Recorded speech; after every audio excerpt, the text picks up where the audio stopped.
आइए sir question number 32 देखते हैं। एक इन्वेस्टर है जो ये सोच रहा है, कंसिडर कर रहा है कि उसे इक्विटी शेयर खरीदने हैं एलेक्स लिमिटेड के।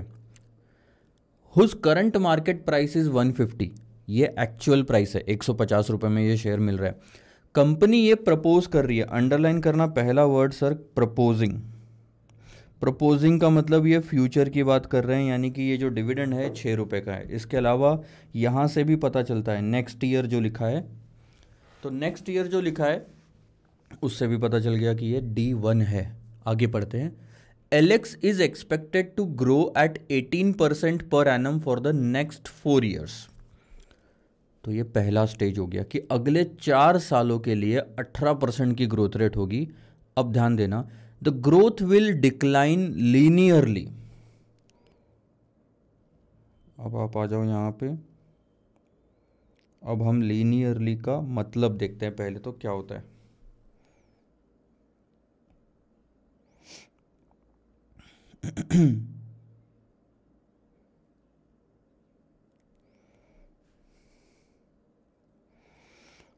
थोड़ा सा आपको, अच्छा चलो यहाँ पे आ जाते हैं। अगर आप जूम करें, हम जूम तो नहीं होता ये, चलो मैं मतलब भी बता देता हूँ। लीनियरली का मतलब क्या होता है, बहुत ही सिंपल सी बात है।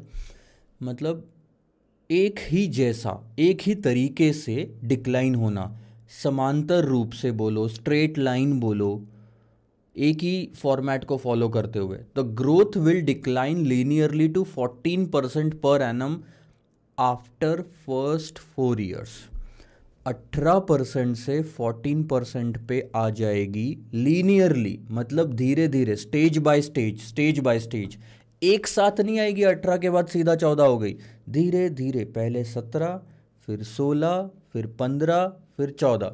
जस्ट अ सेकेंड, या तो ऐसे करके वो अगले 4 सालों में 14 पे आ जाएगी। अब आप ही लॉजिक लगाओ कि 18 से 14 4% का डिफरेंस है और हमें वो 4 साल में अचीव करना है। 4% का डिफरेंस 4 साल में अचीव करना है तो हर साल कितना परसेंट कम होना चाहिए, 1%। तो ये 4 अलग पीरियड हो गए आपके।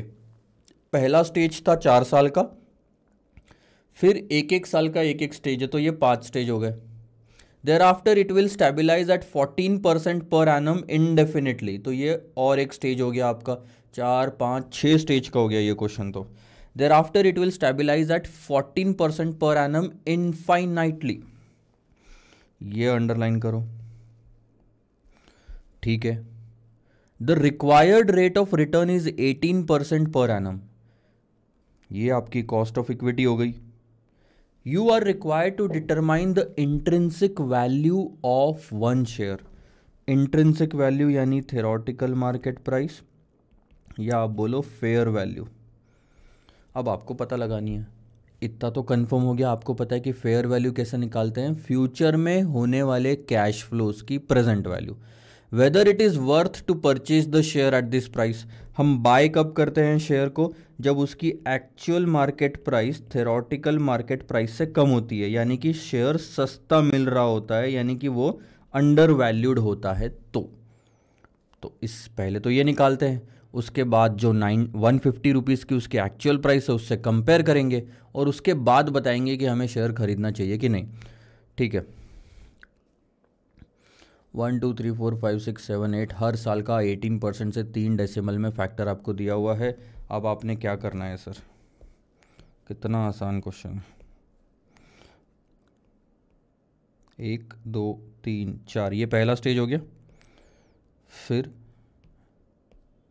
5 6 7 8 और उसके बाद परपेचुटी शुरू होगी। तो एक एक करके आपके ये पहला स्टेज, ये दूसरा, तीसरा, चौथा, पांचवा और छठवा। अब आपको क्या करना है सर, ये तो वापस हटा देता हूँ मैं। आपका पर्पज़ है आज की मार्केट प्राइस निकालना, which is nothing but the discounted cash flows of the future. So ये रहा D1 D2 D3 D4 5 6 7 8। 8 सालों तक तो कैश फ्लोज निकल गए, लेकिन उसके बाद मैं देख रहा हूँ इनफाइनाइट पीरियड शुरू हो रहा है, परपेचुटी शुरू हो रही है। जब भी परपेचुटी शुरू होती है उसी पॉइंट पे मैं मार्केट प्राइस निकाल लेता हूँ उसकी, ताकि आगे के सारे कैश फ्लोज उस MP8 में कवर हो जाए। और 8वें साल की मार्केट प्राइस निकालने के लिए हमने परपेचुटी वाले कॉन्सेप्ट में देखा था कि हमें जो डिविडेंड चाहिए होगा वो 9th ईयर का चाहिए, divided by cost of equity minus growth. अब बताओ, ऐसे 4 क्वेश्चन ऑलरेडी देख चुके हैं, अब कोई दिक्कत है? पहले चारों साल तक आपको सेम रेट से ग्रो करना है डिविडेंड, उसके बाद 18 के बाद ये 17% से ग्रो होगा, ये 16 से ग्रो होगा, ये 15 से ग्रो होगा, ये 14% से ग्रो होगा। ग्रोथ रेट हर साल बदलेगी। और उसके बाद जो भी D8 आएगा उसका ग्रोथ रेट क्या है? उसका ग्रोथ रेट 14% ही है। अच्छा, तो बराबर है, ये 14 तक लाया, उसके बाद 14 है, तो ये 5 पीरियड का ही हुआ, 6 का नहीं हुआ, क्योंकि D7 के बाद ही 14% शुरू हो चुका था। ध्यान देना, मैं आपको यहाँ पे लिख देता हूँ। लिखा उन्होंने अलग अलग तरीके से, पहले तो 18% ये 4 सालों के लिए, इसके लिए 17, 16, 15, 14 और 14। तो देखो 14 जो है 2 बार आ रहा है। तो इस क्वेश्चन को आप थोड़ा और आसान कर सकते हैं अगर आप MP7 ही निकाल ले तो, क्योंकि MP7 7वें साल के बाद से एक जो ग्रोथ रेट है वो कंटिन्यूस चलते जा रही है। तो MP7 पे भी आप पूरा क्वेश्चन रोक सकते हैं। तो मैं आपको 2 तरीके बताता हूँ, 8 साल का डिविडेंड निकालो और MP8 निकालो, उसकी प्रेजेंट वैल्यू MP0 आ जाएगी, या फिर 7 साल का डिविडेंड और MP7 निकालो, उसकी प्रेजेंट वैल्यू, दोनों से आंसर सेम ही आएगा। और इतना ही क्यों, मैं आपको और एक चीज़ बता रहा हूँ, आप D9 भी निकाल लो और MP9 निकालो और सबको डिस्काउंट करो तो भी आंसर सेम ही आएगा। आप ऐसा कितना आगे 10-15 साल भी जा सकते हैं, बट जब आखिरी डिविडेंड लोगे उसी साल की आखिरी प्राइस लेना और डिस्काउंट कर लेना, फिगर MP0 सेम ही आएगी। जब हमें पता है कि फिगर सेम ही आने, तो हम कैलकुलेशंस को क्यों बढ़ाए एक साल से, हम 7वें साल पे भी तो रोक सकते हैं। अब इंस्टीट्यूट ने क्या किया है ये मैं देख लेता हूँ, उसका दूसरा मैं आपको करके दिखा देता हूँ, ताकि आपको दोनों तरीके से क्रॉस चेक हो जाएगा कि आंसर सेम आ रहा है। ठीक है, अब पहले हम इंस्टीट्यूट के हिसाब से चलते हैं। इंस्टीट्यूट के हिसाब से 6 रुपये का तो डिविडेंड, आप थोड़ा ध्यान देना, ऑलरेडी प्रपोजिंग है, मतलब वो D1 है, इसमें ग्रोथ ऐड करने की ज़रूरत नहीं है, पहला वाला। ठीक है, और भले ही 4 साल तक 18% से ग्रो होगा, लेकिन पहले साल का डिविडेंड ऑलरेडी दिया हुआ है ग्रोथ के साथ, तो उसके बाद सिर्फ 3 ही बार ग्रोथ ऐड हुई ना, ये पहले 4 साल हो गए जिसमें 18% लगना था। यहाँ ध्यान देना, 6 रुपये में गलती से आपने डिविडेंड ग्रोथ ऐड कर दी तो दिक्कत हो जाएगी। उसके बाद, ठीक है, उसके बाद अब उन्होंने ऐसा लिया है 9.86 को 1% कम यानी 17 से ग्रो किया। अब आप 11.54 को 16 से ग्रो करो तो भी काम हो जाता, ये वापस 9.86 और 1.17 लिखने की ज़रूरत नहीं थी। इसका आंसर तो यही है ना, 11.5454। तो आप ऐसे भी ले सकते थे, मैं आपको यहाँ पे लिख के बताता हूँ। ये फालतू में कैलकुलेशन बढ़ाने वाली स्टेप्स है, मैं यहाँ से लिख के बता रहा हूँ। 11.54 इंटू 1.16 होना चाहिए था, ये आता 13.38, फिर 13.38 इंटू 1.15 होना चाहिए था, ये आता है 15.39, फिर 15.39 इंटू 1.14 17.54। आंसर उतना ही आ रहा, तो इतना लंबा सारा क्यों लिखे जब हम शॉर्ट में निपटा सकते हैं। ये सब चीज़ें आपको आंसर में नहीं मिलेगी, इंस्टीट्यूट के आंसर में, ये आपको समझनी पड़ेगी। और मे भी हो सकता है इसी के लिए आपने क्लास ली। सर आपको बहुत कम फ़र्क समझ आ रहा होगा इन दोनों में, लेकिन टाइम बचता है इससे। 3 घंटे है आपके पास में, और अगर आप टाइम बचा पा रहे हो with the same marks, why don't we do that. मतलब अंडर एस्टिमेट मत करो टाइम सेविंग को, बहुत फ़ायदा मिलता है इससे। ठीक है, तो आप यहाँ पे क्वेश्चन में 8 साल का लिया हुआ है, इंस्टीट्यूट के हिसाब से ये वाला देख लेते, फिर मैं 7 साल वाला बताता हूँ कैसे सॉल्व करना है, और दोनों से आंसर सेम आएगा। तो 8 साल का इन्होंने ले लिया, 8 साल का नहीं लिया, ये देखो, भले ही 8 साल का डिविडेंड निकाला है, यहाँ इन्होंने 7 साल का ही लिया है डिविडेंड। जैसे कि मैं आपको बता रहा था 1 साल आप कम कर सकते, तो ये बहुत बढ़िया टेक्निक है। तो 7 साल का डिविडेंड लिया, और 7वें साल में आपने टर्मिनल वैल्यू निकाल ली। ध्यान देना, टर्मिनल वैल्यू ये 7वें साल में निकलेगी। इस टर्मिनल वैल्यू को ही हम MP7 बोल रहे थे। यहाँ पे इसको ऐसे मार्क करके लिख लो, इसे बोलते हैं टर्मिनल वैल्यू, मतलब आखिरी प्राइस जिसमें फ्यूचर के सारे कैश फ्लोज इंक्लूडेड होते हैं। ये TV7 के लिए आपको D8 चाहिए होता है, और D8 आपने अभी भी जस्ट निकाला है, वो न्यूमरेटर में रखोगे, ये रहा TV, वो न्यूमरेटर में रख के growth rate cost of equity रखा तो आपका ये प्राइस आ गया 438। तो अब आप फिगर्स रख लो, ये है 7 साल का डिविडेंड जिसकी आप प्रेजेंट वैल्यू निकाल रहे हो, और ये है 7वें साल की प्राइस 438 जिसकी भी प्रेजेंट वैल्यू निकालो। ध्यान देना 7वां साल ही है दोनों केस में, आखिरी डिविडेंड और आखिरी प्राइस सेम टाइम पे अगर होती है, ये रहा आखिरी डिविडेंड और आखिरी प्राइस की जो टाइम होती है वो सेम होती है, ठीक है। तो यहाँ पे इंस्टीट्यूट ने लिया, फिर सॉल्व किया और ये आंसर आ गया। अब तो कोई कैलकुलेशन वाले पार्ट है, बट मैं आपको एक और चीज़ सजेस्ट करूँगा, ये ऐसे ना निकालते हुए आप टेबल में निकालो, ये लिखने में बहुत समय जाएगा।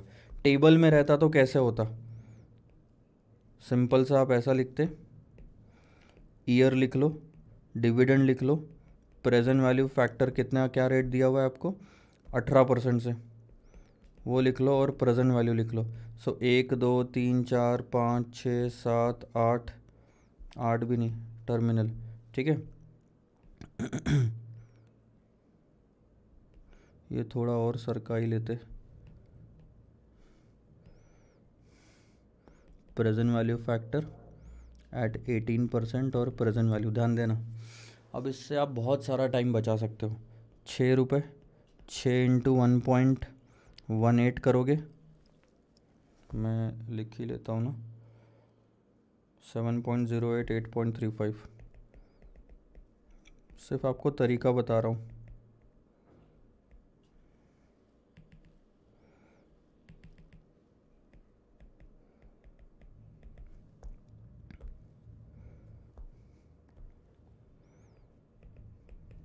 तो क्या हो रहा है आप ध्यान देना, आप ऐसे कर करके हर साल का डिविडेंड यहाँ पे ले लोगे तो आपके ना ये पूरे कैलकुलेशन बचते हैं, और इसके अलावा ये वाले भी कैलकुलेशन बचते हैं, क्योंकि यही वर्किंग आप टेबल में कर रहे हो। तो एक ही टेबल में दोनों काम हो जा रहे हो, और आखिरी में यहाँ पे प्राइस आ जाएगी आपकी। टर्मिनल वैल्यू आप 7वें साल में यहाँ निकाल लेना, यहाँ पे आप टर्मिनल वैल्यू निकाल लो, D8 लेके cost of equity minus growth, यहाँ पे आपका वैल्यू आ जाएगा। प्रेजेंट वैल्यू फैक्टर यहाँ पे लिख लो सारे एक के नीचे एक, और फिर मल्टीप्लाई करके टोटल कर लो, टेबल में आपका जल्दी आंसर निकलेगा ऐसे केस में, ठीक है। तो इन्होंने खैर 7 ही साल लिया, अगर ये लोग 8 साल लेते तो मैं बताता कि 7 साल में कैसे अचीव किया जा सकता है। तो one and the same thing, हमें वापस वर्किंग करने की ज़रूरत नहीं है। थेरोटिकल प्राइस आ गई 172.85। ध्यान देना इसके अंदर में क्या इंक्लूडेड है सर, 7 साल का डिविडेंड, 7 साल का, और टर्मिनल वैल्यू या मार्केट प्राइस 7वें साल की। आप 8 साल का डिविडेंड लेते तो 8वें साल की मार्केट प्राइस लेते तो भी प्राइस इतनी ही आती 172.85, क्योंकि जितना आगे बढ़ रहे हो अब उतना डिस्काउंटिंग हो रहा है, क्योंकि ग्रोथ रेट भी आपकी सेम है, ठीक है। अब आप देखो कंपेयर करो, आपकी थ्योरेटिकल मार्केट प्राइस है 172.85, एक्चुअल मार्केट प्राइस है 150, शेयर बिकना चाहिए था 172 का, 173 ही ले लो, और वो बिक रहा है 150 रुपये का, तो सस्ता ही मिल रहा है ना मार्केट में, अंडर वैल्यूड है, बेटर टू एक्वायर इट, और आप बोलो परचेस इट, सिंपल भाषा में, ठीक है। अगला वाला क्वेश्चन भी सेम है, ये मैं नहीं लूँगा, बस आपको बता दूंगा कैसे करना है, ध्यान देना। इसमें भी सेम चीज़ चल रही है, 112 है प्राइस, पिछले वाले में 150 थी। यहाँ भी प्रपोज किया गया है नेक्स्ट ईयर के लिए डिविडेंड 4 रुपये, पिछले वाले क्वेश्चन में 6 रुपये था, ये भी D1 है, प्रपोज और नेक्स्ट ईयर लिखा है। ग्रोथ रेट यहाँ 20% दी है, पिछले वाले क्वेश्चन में वो 18% थी, वहाँ पे भी 4 साल थे, यहाँ पे भी 4 साल है। अब ग्रोथ रेट वो बोलता है डिक्लाइन हो जाएगी लीनियरली टू, यहाँ पे भी लीनियरली बोला है, 16% अगले 4 साल के लिए। तो 20 और 16 के बीच डिफरेंस कितना है, 4% का, और 4% गिराना है हमको 4 साल में बराबर तरीके से, तो 4/4 हर साल 1 ही % गिरेगा। हाँ, क्वेश्चन में अगर 24% की ग्रोथ रेट दी होती और 16% पे लाना होता लीनियरली 4 सालों में, तो मैं क्या बोलता, 24 और 16 में डिफरेंस कितना है, 8% गिराना है 4 सालों में, तो हर साल कितना परसेंट गिरना चाहिए, 2%। लीनियरली का मतलब 1-1% नहीं होता, लीनियरली का मतलब होता है इक्वल परसेंटेज से गिराते चलो।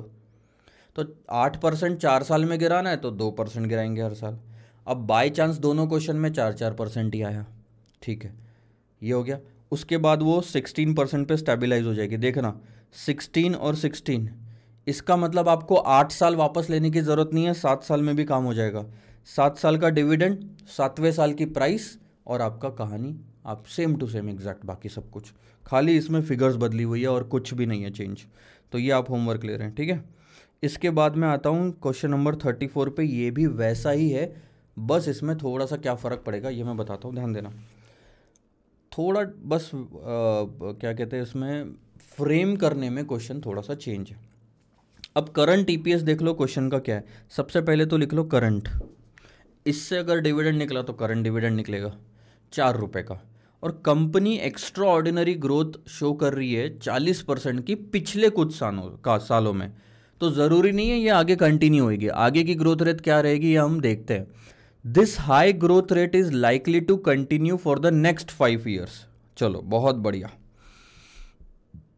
अगले 5 सालों के लिए 40% ही ग्रोथ रहेगी। 1 2 3 4 5 40,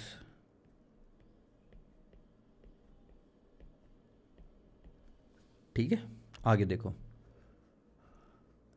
after which the growth rate in earnings will decline from 40 to 10%। कितना परसेंट गिराना है? 30% गिराना है, 30% गिराना है अगले 5 सालों में। बताओ, ड्यूरिंग द नेक्स्ट 5 ईयर्स ये 40% से 10% पे आ जाएगी, ठीक है। इससे क्लियर नहीं होता, इस एक सेंटेंस से तो क्लियर नहीं होता कि सर पूरे 5 सालों के लिए 10% रखना है या धीरे धीरे गिराना है। अब ये धीरे धीरे गिराना आपके दिमाग में आएगा क्योंकि पिछले 2 क्वेश्चन आप देख चुके हो। अगर आप मानो कि आपने वो 2 क्वेश्चन देखे ही नहीं होते, इंडिपेंडेंटली एनालाइज करते, तो आप बोलते ठीक है पहले 5 साल के लिए 40%, फिर 5 सालों के लिए 10%। बट आगे पढ़ो क्या होता है, आगे आपको क्लैरिटी आ जाएगी। And remains stable at 10% thereafter. तो 10% वापस आ रहा है, 5 साल और 5 साल 10 साल होते हैं, लेकिन आखिरी के जो साल है आपका 10th ईयर और 11th ऑनवर्ड्स सेम परसेंटेज है। तो आप 9 साल का डिविडेंड भी ले लोगे, 9th ईयर की प्राइस लोगे तो भी आंसर सेम आएगा। अब देखो, जो डिक्लाइन होने वाली है ग्रोथ रेट अगले 5 सालों में, वो इक्वल होगी और लीनियर होगी, यानी स्टेज वाइज गिरेगी। एक साथ नहीं 5 साल में कि भैया 6वें साल से 10% हो गई, ऐसा नहीं, धीरे धीरे धीरे धीरे स्टेज वाइज गिरेगी और इक्वली गिरेगी। अब आपका क्लियर हो गया कि ये पिछले क्वेश्चन जैसा ही है। 40 - 10 करोगे तो 30% आपको गिराना है अगले 5 साल में, यानी हर साल कितना परसेंट गिरना चाहिए? 6% गिरना चाहिए। तो 40 - 6 34, -6 28, -6 22, -6 16, -6 10। तो ये 1 2 3 4 5 इस तरह से ग्रोथ रेट होगी, ठीक है सर। अब देखो 1 2 3 4 5 34 28 22 16 10, और उसके बाद वो बोलता कि परपेचुअली 10% ही रहेगी। अरे भाई उसके बाद क्या, उसके 1 साल पहले भी 10% थी, यानी कि यहाँ से आप कहानी को रोक सकते हो क्योंकि उसके बाद ग्रोथ रेट सेम है। तो यानी आप 9 साल का डिविडेंड और MP9 भी निकाल लोगे तो आंसर आपका सेम आएगा।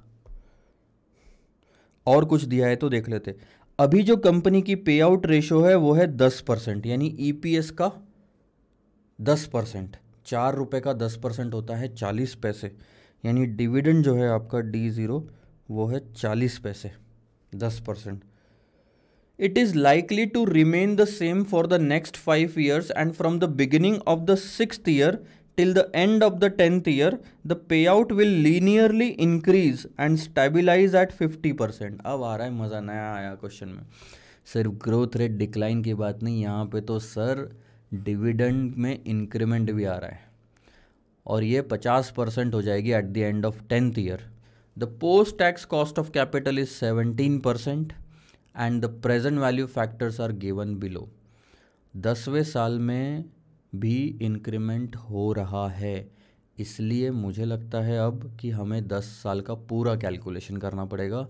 भले ही ग्रोथ रेट 9th ईयर के बाद से सेम है, लेकिन डिविडेंड जो 10th ईयर का है वो उसकी कंडीशन अलग दी है।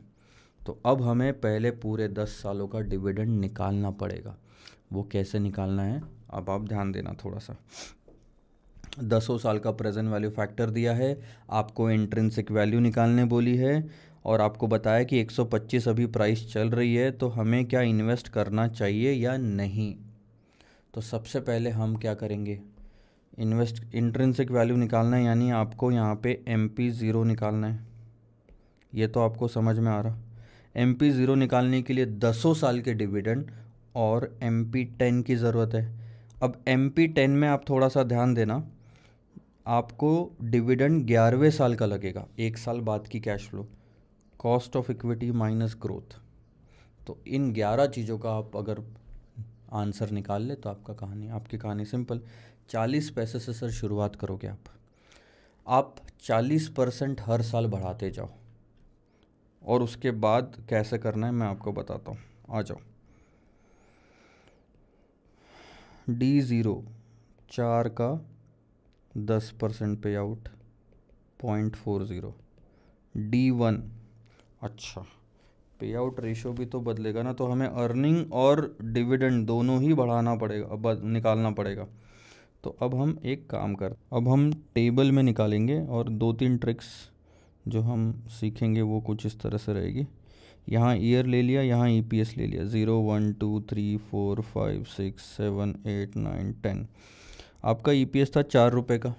अब आपको क्या करना है सर, 4 रुपये में 40% ऐड करना है, तो आपका आ गया आंसर 5.6। उसके बाद इक्वल टू 5.6,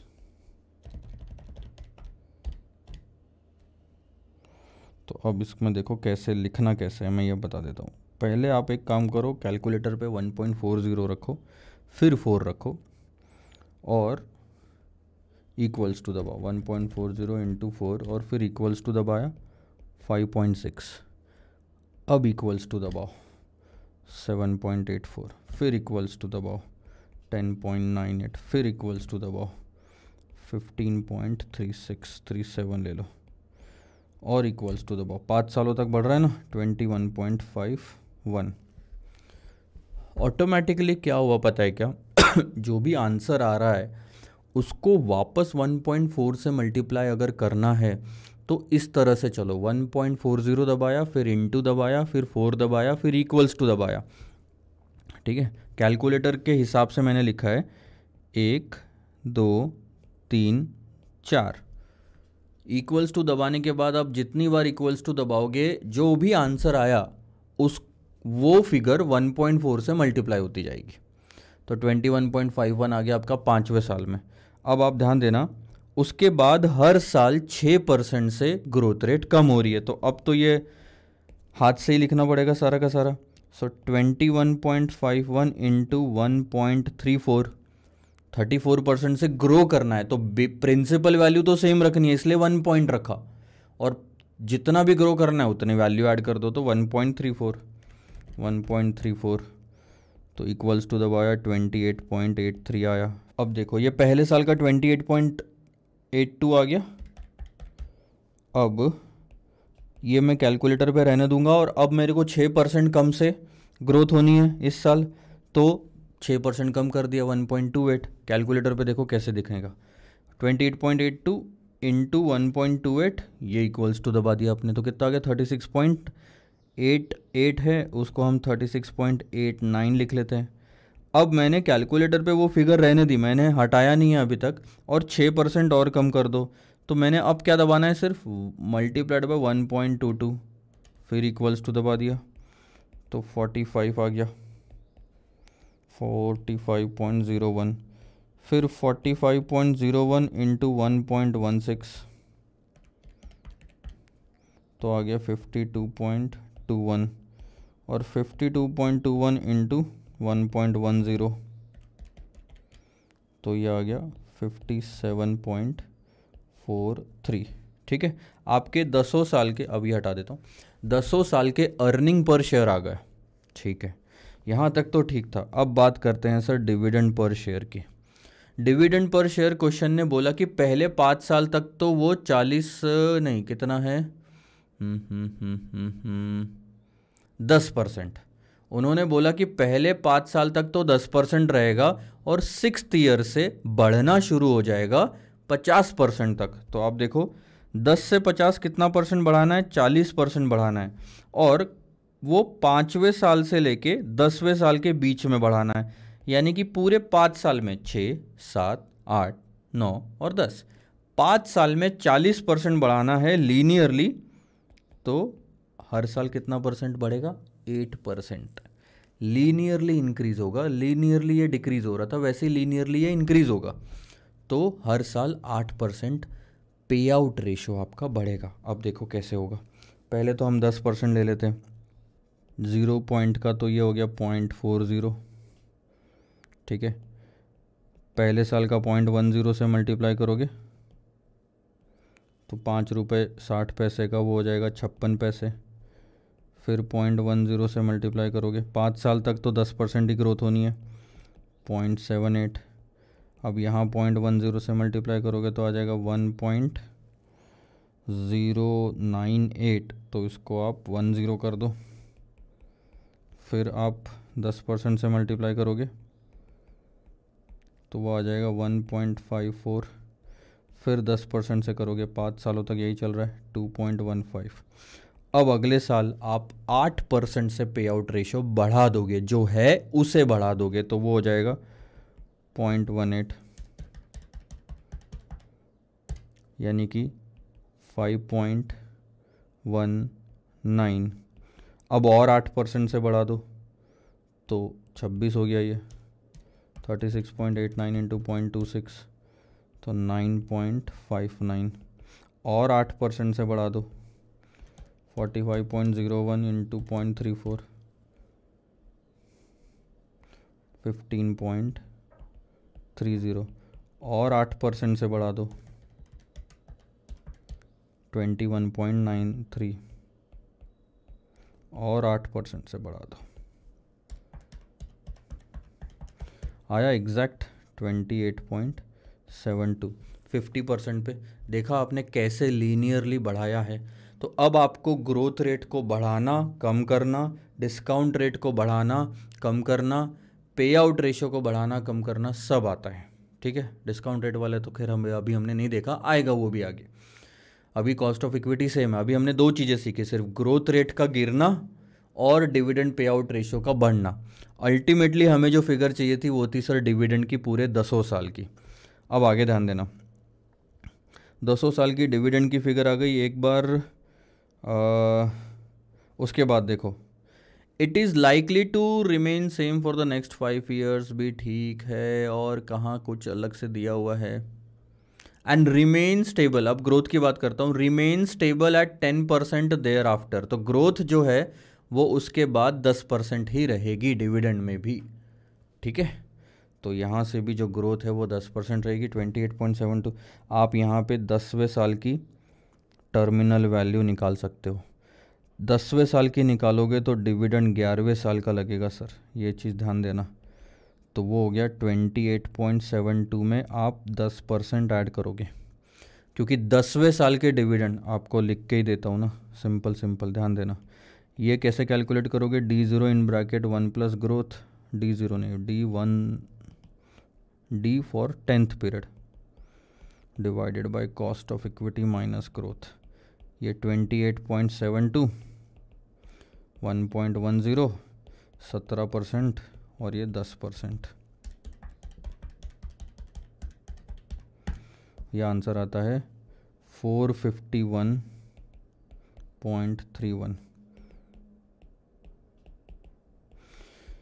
ये है आपकी सारी की सारी इम्पोर्टेंट फिगर्स,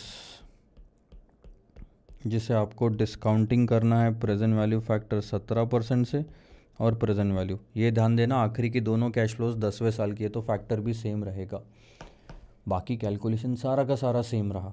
आपको सिर्फ इस क्वेश्चन में जो नया करना था वो ये था कि ग्रोथ रेट डिक्लाइन हो रही है और डिविडेंड पे आउट रेशियो बढ़ रहा है। एक बार फिगर्स चेक कर लेते हैं, कई फिगर में कैलकुलेशन में ऊपर नीचे हुआ होगा तो उसे ठीक कर लेंगे सर, ध्यान देना। 0.56, 0.78, चलो इसको यहाँ अगर आता है तो ये रहा। तो सेकंड वाली, पहली वाली फिगर तो खैर काम की नहीं है, ये 46 वाली जो है ये हटा दो, 0.40 सॉरी, वो 0th टाइम की है। तो आप कंपेयर करके देखो सही आ रहा है क्या। 56, 78, 1.10, 1.54, 2.15, 5.19, 9.59, 15.30, 21.92 है यहाँ पे, वहाँ 93 है, 28.71 है यहाँ पे, वहाँ पे 72 है। तो ये 10 साल का डिविडेंड तो आ गया। इसके बाद टर्मिनल वैल्यू भी हम देख लेते हैं। टर्मिनल वैल्यू में हमने कुछ गलत लिया क्या? तो यहाँ पे क्यों ऐसा आ रहा है? 451 नहीं आ रहा है ऐसा इनका कहना है। अच्छा सही बात है, 451 आएगा। यहाँ पे जो इन्होंने 94 निकाला है ना, ये तो प्रेजेंट वैल्यू हो गई। आप सिर्फ इतना निकालो, इतना वाला पार्ट अगर निकालोगे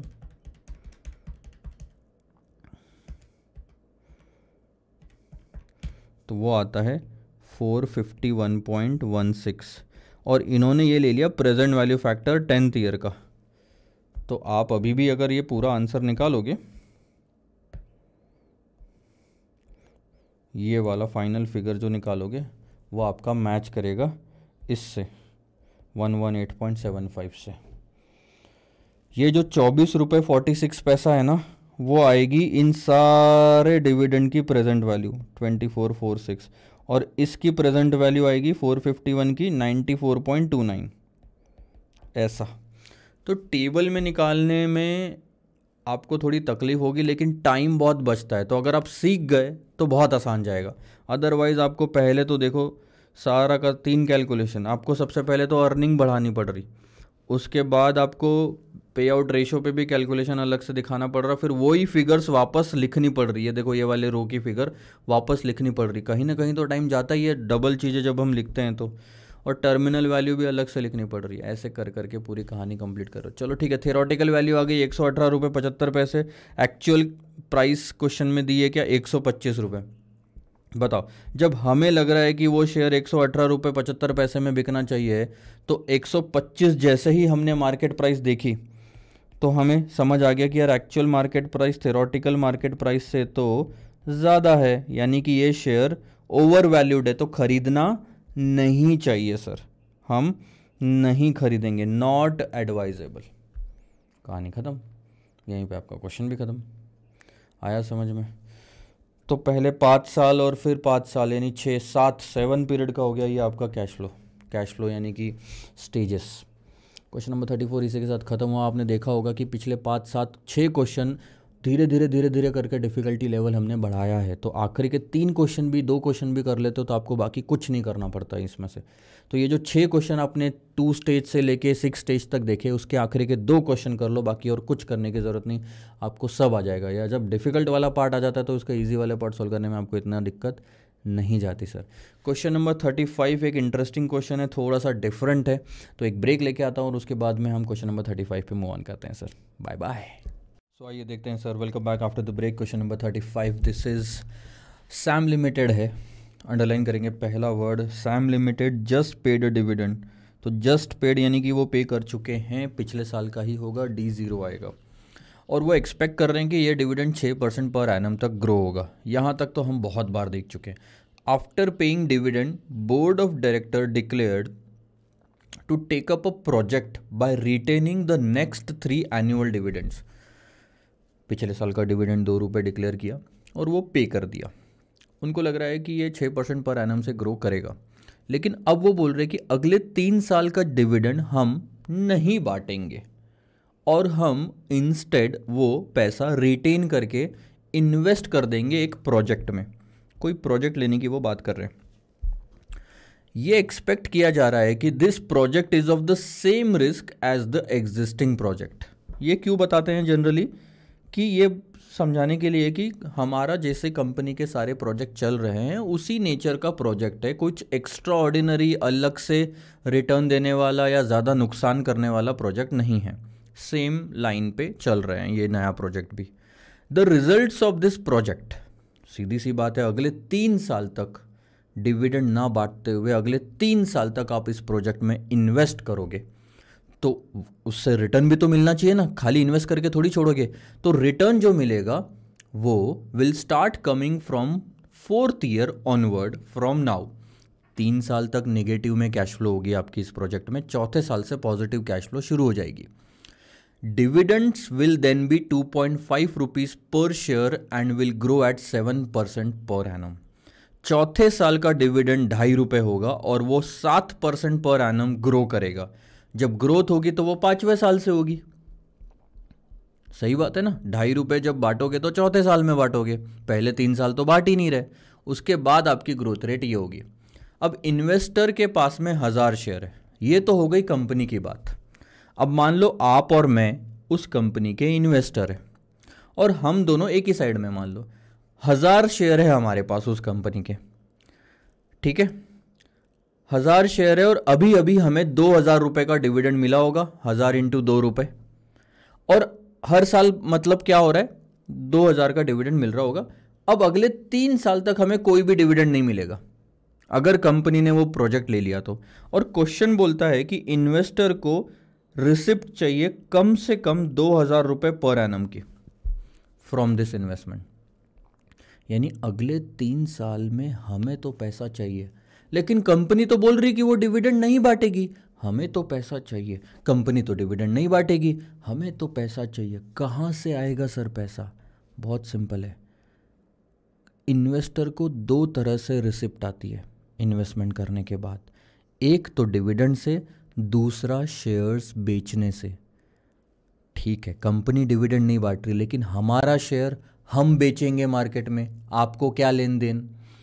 तो हम शेयर्स को बेच के हर साल के एंड में 2000 रुपये जितना शेयर बेच के उतनी कैश फ्लो हम ले सकते हैं, अगर हमें रिसिप्ट चाहिए ही चाहिए। 2000 रुपये हमने बोला कि चाहिए ही चाहिए, तो हम शेयर्स बेच देंगे। बात आती है कि जब भी आप शेयर बेचोगे तो 2000 डिवाइडेड बाय मार्केट प्राइस करना उस टाइम की। पहले साल बेचोगे तो MP1, दूसरे साल बेचोगे तो MP2, तीसरे साल बेचोगे तो MP3, और उतने नंबर ऑफ शेयर आपके हर साल कम होते जाएंगे 1000 में से। पहले आपने मान लो 10 शेयर बेच दिए तो अब आपके पास 990 बचे, फिर और 10 बेच दिए तो 980 बचे, ऐसे कर करके शेयर्स कम होते जाएंगे। आपको क्या निकालना है? इवैल्यूएट करो whether the market value of the share is affected by the decision of the board. सबसे पहले तो ये इन्वेस्टर का छोड़ो, आप ये बताओ कि अभी मार्केट प्राइस कितनी है और अगर प्रोजेक्ट ले लिया तो कितनी होगी, और दोनों को कंपेयर करो और बताओ क्या मार्केट प्राइस अफेक्ट हुई है या नहीं हुई है, हुई है या नहीं, ये आपको बताना है। ठीक है, एक और चीज, रिकमेंड हाउ द इन्वेस्टर, ध्यान देना, recommend how the investor can maintain his target receipt from the investment for the first 3 years. आने वाले 3 सालों में वो अपनी टारगेट रिसिप्ट कैसे मेंटेन कर सकता है? डिविडेंड तो मिलेगा नहीं, तो शेयर्स को सेल करके मेंटेन करेगा, और उसके बाद उसकी इनकम इंप्रूव होनी चाहिए। अभी कितनी इनकम है? 2000 की। सो इनकम जो है उसकी उसके बाद शुड बी ग्रेटर देन 2000। तीसरे साल बाद क्या उसकी इनकम बढ़ रही है? Given that the cost of capital of the firm is 8%। तो देखो, पहली चीज यहीं पे ले लेते हैं। सबसे पहले तो हम एग्जिस्टिंग वैल्यू निकालेंगे शेयर की इस फॉर्मूले से। D0 आपको दिया हुआ था, उसमें ग्रोथ ऐड कर दो, तो 2 रुपये अभी अभी डिविडेंड बांटा, ग्रोथ 6% की है, कॉस्ट ऑफ कैपिटल 8%, 6% की ग्रोथ, तो अभी शेयर की प्राइस है 106 रुपये। ठीक है, अब आप थोड़ा सा ध्यान देना मेरी बात पे। Market price without the project is 106 रुपये। अब अगर हमने प्रोजेक्ट ले लिया तो पहले 3 साल कोई भी कैश फ्लो नहीं होगी, और इनफैक्ट निगेटिव कैश फ्लो जाएगी, वो जो इन्वेस्टमेंट जा रहा है वो। ठीक है, अब 4th ईयर ऑनवर्ड्स 2.5 रुपीज़ मिलेंगे, ठीक है।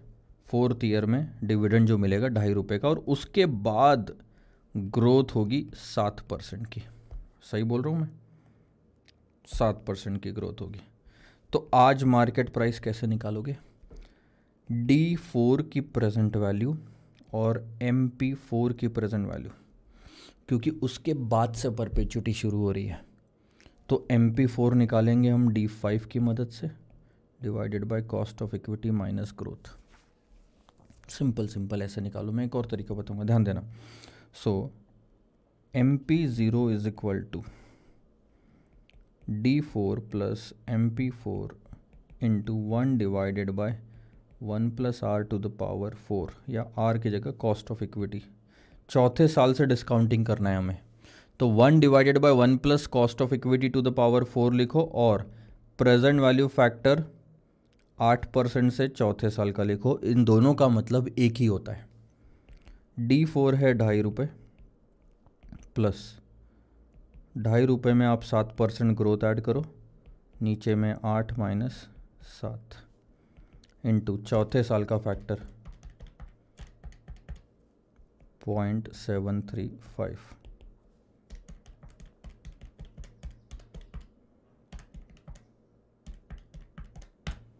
तो ये आता है 198.45।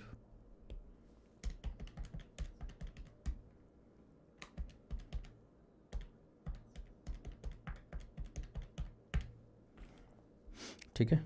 एक और मैं तरीका बताता हूँ आपको। ये D4 2.5 रुपये हैं, और उसके बाद वही D4 ग्रो हो रहा है 7% से। सो चौथे साल में ना निकालते हुए आप ये सारा कैलकुलेशन MP3 तक भी रोक सकते थे। इनफैक्ट मैं आपको बता रहा हूँ,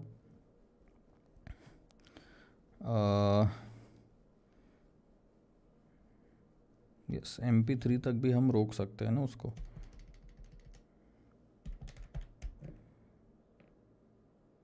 हाँ, हम MP3 तक भी इस कैलकुलेशन को रोक सकते थे। ध्यान देना, अगर हम MP3 निकालते हैं और उसको प्रेजेंट वैल्यू निकाल लेते तो 3 साल से मल्टीप्लाई करते, 3 साल के फैक्टर से लेते 8% इंटू 3rd ईयर, मतलब तीसरे साल का फैक्टर, क्योंकि MP3 निकाल रहे हैं। अब MP3 निकालने के लिए D4 लगता है हमको, cost of equity minus growth, into present value factor 8% तीसरे साल का।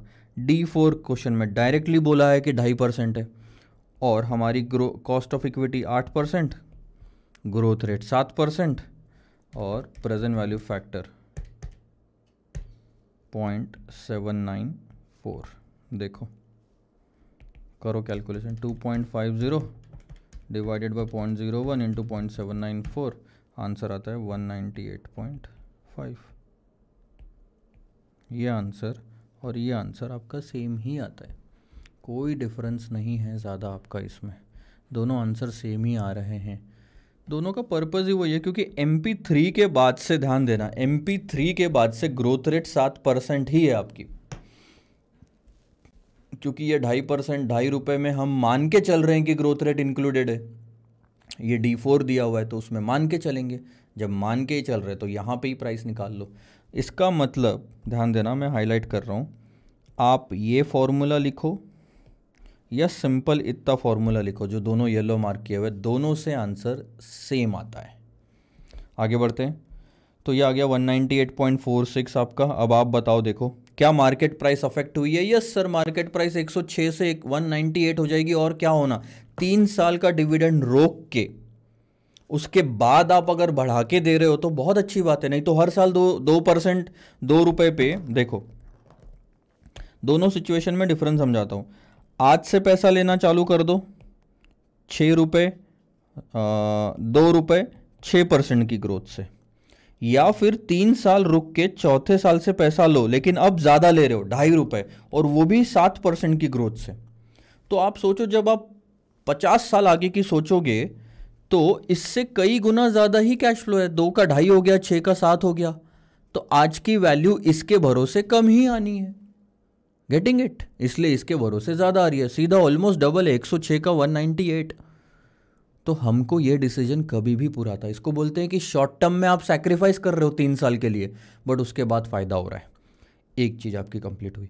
दूसरा सवाल आपका ये आ सकता है कि सर यहाँ पे जो प्रोजेक्ट में इन्वेस्ट किया गया वो निगेटिव कैश फ्लो क्यों नहीं लिया आपने? कहाँ ले? पहली बात तो हम कंपनी के प्रोजेक्ट का एनालिसिस नहीं कर रहे, हम शेयर प्राइस की बात कर रहे हैं जो कि इन्वेस्टर डिसाइड करता है, और इन्वेस्टर को उस साल 3 साल तक डिविडेंड मिला ही नहीं, इसलिए कुछ भी नहीं लिया। डिविडेंड के एंगल से देखो, सारी कहानी तो डिविडेंड के एंगल से देख रहे हैं ना। पहले वाले केस में 2 रुपए से हर साल आपको ग्रोथ मिलती 6% की, तो डिविडेंड मिल रहा था तो ले रहे थे। दूसरे वाले केस में पहले 3 साल डिविडेंड मिला ही नहीं, हमें क्या करना है कि कंपनी ने डिविडेंड का क्या किया, प्रोजेक्ट में इन्वेस्ट किया नहीं किया, उससे कोई लेन देन नहीं। शेयर होल्डर को मिला क्या डिविडेंड? नहीं मिला। शेयर होल्डर के एंगल से देखो कैश फ्लो क्या है, ना निगेटिव है ना पॉजिटिव है पहले 3 साल, ना निगेटिव है ना पॉजिटिव है पहले 3 साल। शेयर होल्डर डिसाइड करेगा ना market price, demand and supply के हिसाब से। तो ये है वो कहानी। अब बात करते हैं सर कि ध्यान देना, 1 2 3 आज की प्राइस तो आपने निकाल ली 198.50। किस तरह से, कैसे पॉसिबल है कि हर साल इन्वेस्टर 2000 की इनफ्लो मेंटेन करे? मैंने आपको बताया 2 ही तरीके होते हैं कैश फ्लो के, या तो इन्वेस्टर को डिविडेंड मिल जाएगा तो कैश आ जाएगी, या तो वो शेयर्स को बेच दे। तो इस केस में पहले 3 साल तक हमें कोई डिविडेंड नहीं मिल रहा कंपनी से, तो डिविडेंड की इनकम का सोर्स या दरवाज़ा तो हो गया बंद। अब हमारे पास एक ही दरवाज़ा बचा है जिसमें हमें शेयर्स को बेचना पड़ेगा। शेयर्स को बेचना है कुछ इस तरह से कि यहाँ की प्राइस और 2000 रुपये, 2000 को P1 से डिवाइड करेंगे, या फिर ऐसा लिखो, हमें चाहिए 2000 रुपये डिवाइडेड बाई P1, तो नंबर ऑफ़ शेयर निकल जाएंगे। हम बोलेंगे कि इतने शेयर बेच दो पहले साल के एंड में, दूसरे साल में भी 2000 चाहिए तो इतने शेयर बेच दो। P2 जब शेयर बेचोगे उस दिन की प्राइस पे बेचोगे, तो अब P2 पे बेचेंगे। तीसरे साल भी हमें चाहिए तो वो P3, बस ख़त्म। अब आप बस एक काम करो, P1 P2 P3 निकाल लो। आप नोटिस करोगे P3 अभी अभी हमने निकाला था यहाँ पे, ये रहा MP3, इस चीज़ को आगे बढ़ाया। अच्छा पूरा नहीं लिखा था ना, यहाँ पे लिख देता हूँ, 250 × 0.794, 250 थी आपकी वैल्यू। और एक बार यहाँ पे ले लो। P3 अगर आपको निकालना है, ध्यान देना, P3 अगर आपको निकालना है तो आप क्या लोगे, dividend 4 divided by cost of equity minus growth. D4 है 2.5 रुपये का, डिवाइडेड बाय 8% माइनस 7, तो ये आ गया 250, आपकी पहली फिगर। ठीक है, तो मैं अब यहाँ पे वापस से लिखता जा रहा हूँ, 2000 रुपये को 250 से डिवाइड किया उस दिन की प्राइस, तो मुझे तीसरे साल में कितने शेयर्स बेचने पड़ेंगे? 8। ठीक है, कोई बात नहीं, छोड़ो। अब हम बात करते हैं P2 क्या होना चाहिए। P2 क्या होना चाहिए ये डिसाइड करने के लिए सबसे पहले तो आपको समझना पड़ेगा कि P0 आपने कैसे निकाला। हमने MP3 से MP0 निकाला, यानी 3 साल से कैश फ्लो को पीछे खींचा। सही बोल रहा हूं मैं? MP3 क्या थी? 250 रुपये। यहां से 3 साल से कैश फ्लो को खींचा तो यहां पे आ गए हम। अगर हम एक ही साल से खींचते तो MP2 पे आ जाते, 2 साल से खींचते तो MP1 पे आ जाते, 3 साल से खींचा तो MP0 पे आ गए। तो हम यही वाला फॉर्मूला क्यों नहीं इस्तेमाल करते? MP0 is equal to MP3 into present value factor 3 साल का। हम इसी के मदद से, एक सेकंड ना,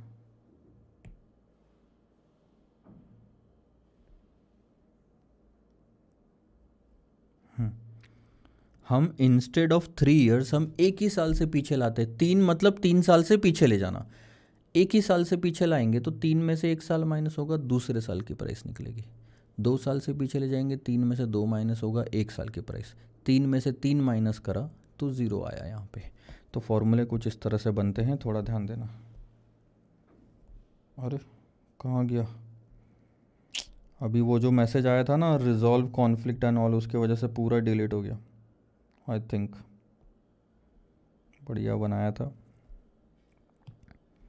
चलो कोई बात नहीं, हम फिर से लिख लेते हैं। 1 2 3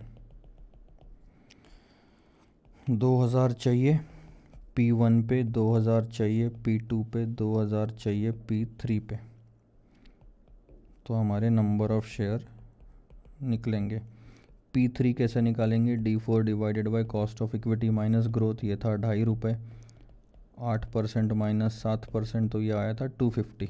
ठीक है, ये ऐसे ही निकाला था हमने, तो ये आ गया था हमारा 250। अब देखो हमने MP0 निकाला था MP3 को 3 साल के फैक्टर से मल्टीप्लाई करके, वो भी 8% 3 साल। तो उसी तरह से MP1 निकाल सकते हैं MP3 को 2 साल के फैक्टर से मल्टीप्लाई करके। MP2 निकाल सकते हैं MP3 को सिर्फ 1 साल से खींच के। आप समझ रहे हो ना क्या आ रहा है? ध्यान देना, ये वाली फिगर को 1 साल से खींचोगे तो यहाँ आएगी यानी कि MP2, और 1 साल से यानी 2 साल से खींचोगे तो यहाँ आएगी MP1, और 3 साल से खींचोगे तो MP0। यहाँ पे आप ऐसा ले सकते हो, ये 3 में से 3 गए 0, 3 में से 2 गए 1, 3 में से 1 गया 2, बस कहानी ख़त्म। अब देखो 250 इंटू 857, और यहाँ 250 इंटू 1 साल का ही 0.926, निकाल लो, आपका आंसर आ गया।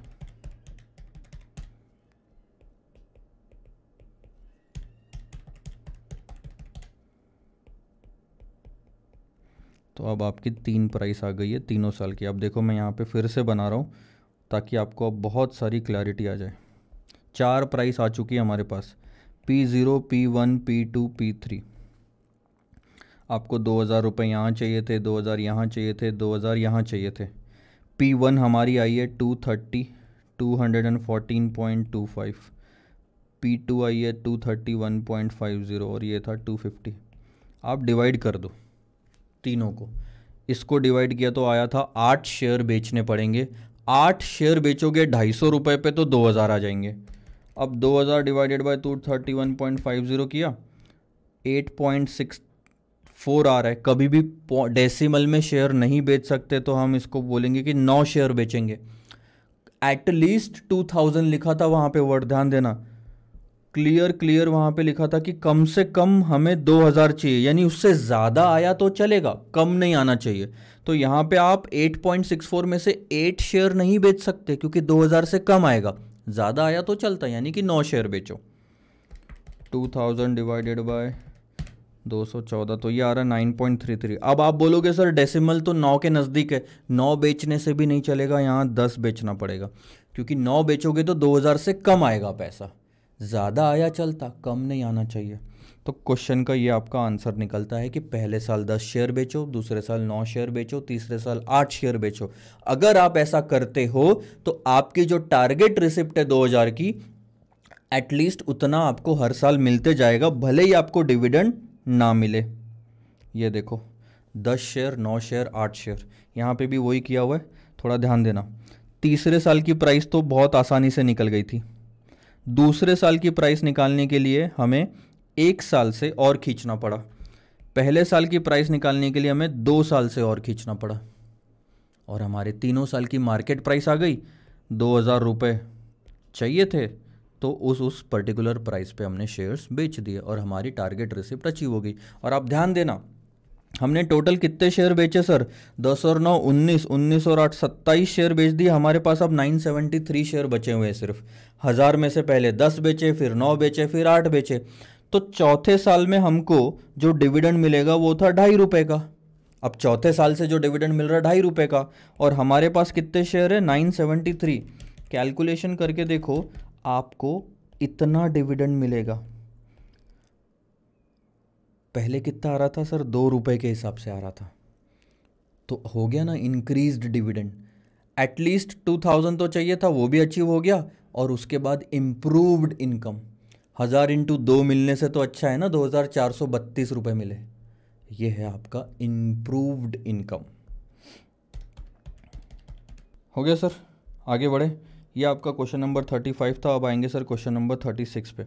ये मैं थोड़ा फटाफट लूँगा क्योंकि अब बहुत ही सिमिलर टाइप का लग रहा है मेरे को, लेकिन हर क्वेश्चन अलग अलग प्रेजेंट भी कर रहा है आपको सिचुएशन। एसी चलाते हैं थोड़ा सा, और आई थिंक पानी भी पीना पड़ेगा। क्या है सर, इतना ज़्यादा बोल बोल के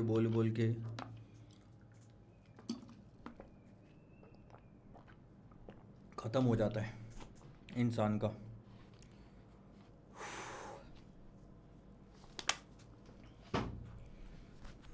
काम होता है। अब देखो क्या होता है, बताता हूँ। टीचिंग के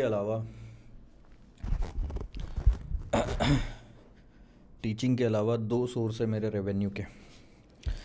अब ऐसा नहीं है कि सिर्फ टीचिंग से पैसा आता होगा या मैं इसके भरोसे बैठा हूँ, बिल्कुल भी नहीं है ऐसा। 2 सोर्स मेरे रेवेन्यू के हैं। एक है रियल इस्टेट, दूसरा है अपनी कॉन्फ्रेंजा की कंपनी, जिस पे वेबसाइट पे वीडियो लेक्चर्स और बुक्स आप लोग खरीदते हो एसएफएम के अलावा। तो मेन तो वो सोर्स ऑफ रेवेन्यू है। रियल इस्टेट का काम अभी अभी चालू करा है, तो 2-3 जगह पे मैंने 2 प्लॉट है, एक पर्टिकुलर कमर्शियल छोटा सा ही शॉप है। तो ये सब मैं इन्वेस्टमेंट करके अब उसे बेचने भी निकाला है, किसी को बेचने निकाला है, कहीं पे अभी प्रोसेस चालू है एंड ऑल दैट। तो वहाँ रियल इस्टेट में पैसा जनरेट होने, रेवेन्यू जनरेट होने टाइम लगता है। लेकिन मैं आपको क्या बता रहा हूँ, जितना पैसा मैं खुद को, ध्यान देना मेरी बात को, ये बहुत इम्पॉर्टेंट है और ये आपको बहुत सारी जगह पे सीखने मिलेगा। जितना पैसा मैं खुद को घिस के, यानी गला कम ख़राब करके आपके सामने मैं आता हूँ, तो मेरे को खुद को, एक इंसान को मेहनत करनी पड़ती है, ठीक है। तो खुद को घिस के जितना पैसा हम कमा सकते हैं, उससे ज़्यादा पैसा हम बिना खुद को इन्वॉल्व किए कमा सकते हैं। और इनफैक्ट अगर मैं आपको बताऊं, तो जो मैं अभी आपके सामने कर रहा हूं उसको बोलते हैं सेल्फ एम्प्लॉयमेंट, यानी कि मैं जो टीचिंग कर रहा हूं। सेल्फ एम्प्लॉयमेंट का मतलब है कि मैं नौकरी तो नहीं कर रहा कहीं पे। एम्प्लॉयमेंट यानी कि नौकरी, सेल्फ एम्प्लॉयमेंट का मतलब खुद की नौकरी। तो खुद की नौकरी का मतलब होता है कि मैंने खुद को काम दिया है। तो मैंने डिसाइड किया टीचिंग का, तो उस भले ही एम्प्लॉयमेंट हो या सेल्फ एम्प्लॉयमेंट हो सर, दोनों में इंसान का होना ज़रूरी होता है। तो जब तक इंसान है तब तक वो काम चलते रहता है और उससे पैसा आते रहता है। परंतु अगर इंसान की तबीयत ख़राब हो गई, इंसान 1 साल का ब्रेक लेना चाहे या इंसान घर पे बैठना चाहे, तो पैसा आना रुक जाता है। अब आप सोचो 2 साल तक मैं रिकॉर्डिंग करूँ ही नहीं, मतलब कुछ भी अपडेट नहीं दूँ, उसके बाद बच्चे भूल जाएंगे। उसके बाद क्या? एम्प्लॉयमेंट और सेल्फ एम्प्लॉयमेंट को कंपेयर करके देखो। अभी मुकेश अंबानी अपने बेटे को पूरा एम्पायर आगे दे के जाएगा, मैं एसएफएम दे के जा सकता हूँ क्या किसी को? ये सारा खेल है सर नॉलेज का, और ये चीज़ें पास ऑन नहीं की जा सकती। So it is not just about the teaching profession. आप अगर सीए में प्रैक्टिस भी कर रहे हैं तो वो आप किसी को पास नहीं कर सकते। आप क्लाइंट्स पास कर सकते हो अपने बेटे बेटी को, अगर वो सीए है तो पहला तो उसको भी तो मेहनत करनी पड़ रही है वहाँ तक आने के लिए, और उसके बाद वो मेंटेन करेगा आपका काम। वो ज़रूरी नहीं है, आप जितना हो सके आप उसको पास ऑन तो करके जा सकते हो क्लाइंट्स को, ठीक है। एक तो आप उसको थोड़ा बहुत कन्वर्ट कर सकते हो। दूसरा, आप डॉक्टर वाला प्रोफेशन ले लो, इंजीनियर वाला प्रोफेशन ले लो। ये जो सारे प्रोफेशन हैं, ये सारे सेल्फ एम्प्लॉयमेंट वाले तरीके हैं जिसमें आपका होना ज़रूरी होता है। बट ये चीज़ें काफ़ी घातक है आगे के लिए। तो आप जो भी प्रॉस्पेक्ट डिसाइड करें अपनी लाइफ के लिए, ये चीज़ सोच के करिएगा कि आपके पास 4 ऑप्शन होते हैं कमाई के या अपने करियर बनाने के। एक होता है एम्प्लॉयमेंट यानी कि नौकरी करना, दूसरा होता है सेल्फ एम्प्लॉयमेंट यानी कि खुद की नौकरी करना। एम्प्लॉयमेंट यानी कि कहीं पे जॉब जो ले लेते हो आप। सेल्फ एम्प्लॉयमेंट यानी कि टीचिंग, आप प्रैक्टिस बोल लो, डॉक्टरी बोल लो, इंजीनियरिंग हो गया, सिंगिंग हो गया, एक्टिंग हो गया, इवन क्रिकेटर ऑल्सो। क्रिकेटर का क्या क्या 4 साल 5 साल तक चलता है, वो भी खेला तो बहुत बढ़िया, उसके बाद उसको कौन पैसा दे रहा, नहीं देता। तो ये हो गया सेल्फ एम्प्लॉयमेंट जहाँ पे खुद का होना ज़रूरी होता है। तीसरी बात आती है सर बिजनेस की। सबसे ज़्यादा पैसा आपको यहाँ पे मिलेगा और उससे भी ज़्यादा पैसा मिलता है इन्वेस्टमेंट में। मतलब इन्वेस्टर अगर आप बन जाते हो तो बिजनेसमैन में भी आपको बिजनेस चलाना पड़ता है, आपको स्टार्टिंग में होने की ज़रूरत है। इन्वेस्टमेंट में आपके होने की ज़रूरत नहीं, आपको सिर्फ डिसीजन लेना है, लेकिन वो डिसीजन बहुत ही घातक हो सकता है। मतलब सबसे ज़्यादा रिस्क भी इन्वेस्टमेंट में है। और जैसे जैसे मैं बताते जा रहा हूँ ना आपको, पहला एम्प्लॉयमेंट, दूसरा सेल्फ एम्प्लॉयमेंट, तीसरा बिजनेस और चौथा इन्वेस्टर, ये चारों में इनकम बहुत बढ़ती जाती है और रिस्क भी बहुत बढ़ते जाता है। बिल्कुल रिस्क नहीं लेना, जॉब कर लो, रिटर्न भी कम है, रिस्क भी कम है। थोड़ा रिस्क लेना है तो सेल्फ एम्प्लॉयमेंट में आ जाओ, टीचिंग ट्राई कर लो, रिटर्न थोड़ा ज़्यादा है, रिस्क थोड़ा ज़्यादा है। इससे भी ज़्यादा कमाना है तो बिज़नेस स्टार्ट करो, और रिस्क है और ज़्यादा रिटर्न है। उससे भी ज़्यादा कमाना है तो इन्वेस्टमेंट स्टार्ट करो। ये सारी चीज़ें आपको एक बहुत ही अच्छी बुक में पढ़ने मिलेगी। और अपना करियर शुरू करने के पहले मैं सबसे ये सजेस्ट करूँगा कि आप वो किताब ज़रूर पढ़ें। उसका नाम है cash flow quadrant. Cash flow quadrant और रिच डैड पुअर डैड, ये 2 फेमस किताबें हैं रॉबर्ट कियोसाकी की। सो ये नॉवेल आप ज़रूर पढ़ना, आपको थोड़ा रियलिटी पता चलेगी कि क्या होता है वर्ल्ड में। और ये भी किताबें हैं, उसके बाद भी मैंने कई सारी किताबें पढ़ी है, खुद का एक्सपीरियंस भी है। और अल्टीमेटली ये चीज़ पे मैं कंक्लूजन पे आता हूँ कि मैंने जल्द से जल्द टीचिंग छोड़ देनी चाहिए। Obviously it is not in favour of the students, परंतु इस पॉइंट में मैं अगर अपनी बात सोचूं तो I should do it as soon as possible. तो सर अगर आप ये जानते हुए भी रिकॉर्डिंग कर रहे हो और आप हमें क्लासेस दे रहे हो, तो कहीं आप हमें गुमराह तो नहीं कर रहे कि आप बोल कुछ रहे हो और कर कुछ रहे हो। तो बात ऐसी है कि मैं छोड़ना ना, आज जैसे रिकॉर्डिंग कर रहा हूँ, आपको बेच रहा हूँ, ठीक है, ये नॉलेज है मेरे पिछले 10 सालों का, तो मैं आपके साथ में शेयर कर रहा हूँ। सो पैसा is not the motive, frankly speaking पैसा इज़ नॉट द मोटिव।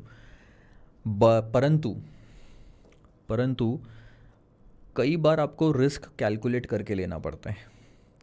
अब ऐसे टाइम पे मैंने दूसरी जगह पे हाथ मारना तो शुरू कर दिया है, मतलब टू स्टार्ट द बिज़नेस। और इनफैक्ट आप अभी एट प्रेजेंट कॉन्फ्रेंस का बिज़नेस देखेंगे तो I am earning good from that. मतलब आज की डेट में मैं टीचिंग छोड़ूँ तो भी मेरे को कोई दिक्कत नहीं है। तो 5 साल पहले ही वो चीज़ें सेटअप करना मैंने शुरू कर दिया था।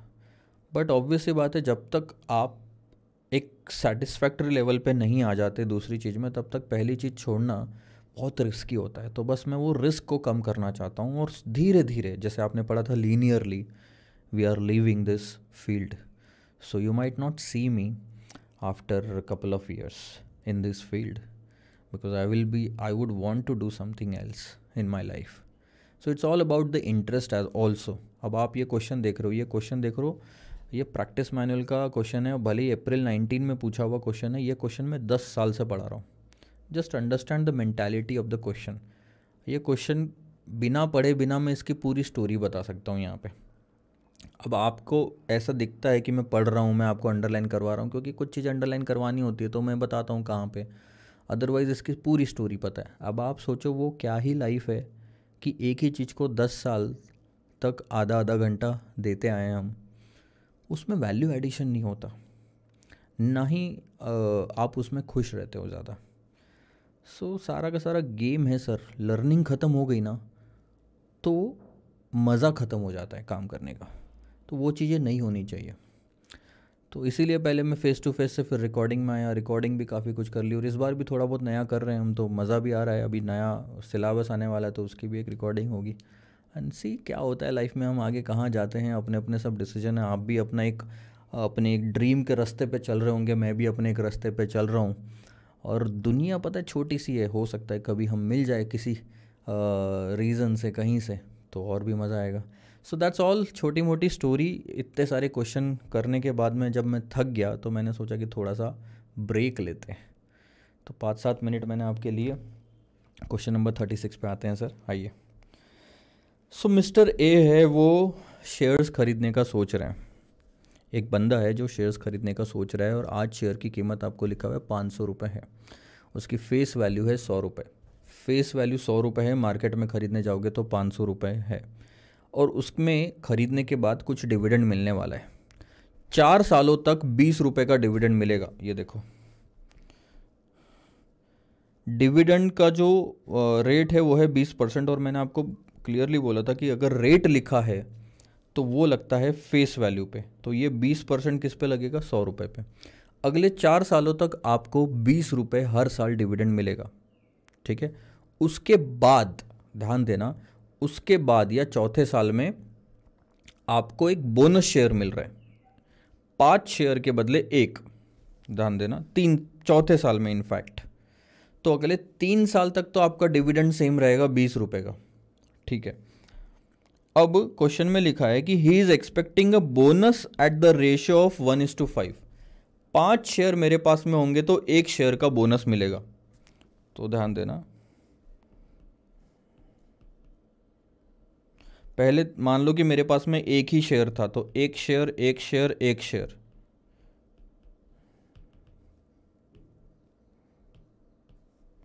ये चौथा साल, 5वां साल, 6वां साल, 7वां साल, 7 साल की पूरी कहानी है।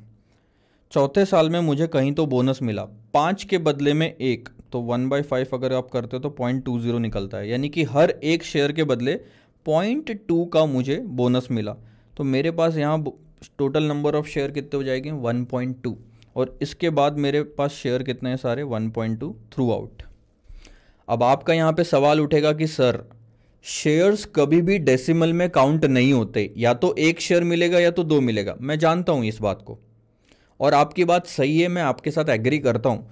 ये 1.2 हम सिर्फ कैलकुलेशन पर्पस के लिए लिख रहे हैं। आपको रियलिटी में काउंट करना है तो सबको 5 से मल्टीप्लाई कर दो, तो आपको यहाँ पे 5 5 5 5 फिर 6 6 6 6 ऐसा दिखेगा। तो बट 5 ले, अगर मैंने स्टार्ट ही 5 से करा तो मेरा ना कैलकुलेशन अननेसेसरी बढ़ जाएगा, और उससे आना जाना कुछ नहीं है। पूरे क्वेश्चन में 5 और 6 से कोई लेन देन नहीं है, वो बस एक रेशियो है, ठीक है। अब ध्यान देना, कहानी ये है, अगर आपने क्वेश्चन पढ़ा होगा तो 7 साल पूरा का पूरा पीरियड है। आज अगर मैं शेयर खरीदता हूँ तो उसकी जो एक्चुअल मार्केट प्राइस है वो है 500 रुपये, और उसकी फेस वैल्यू जो है क्वेश्चन में वो है 100 रुपये की।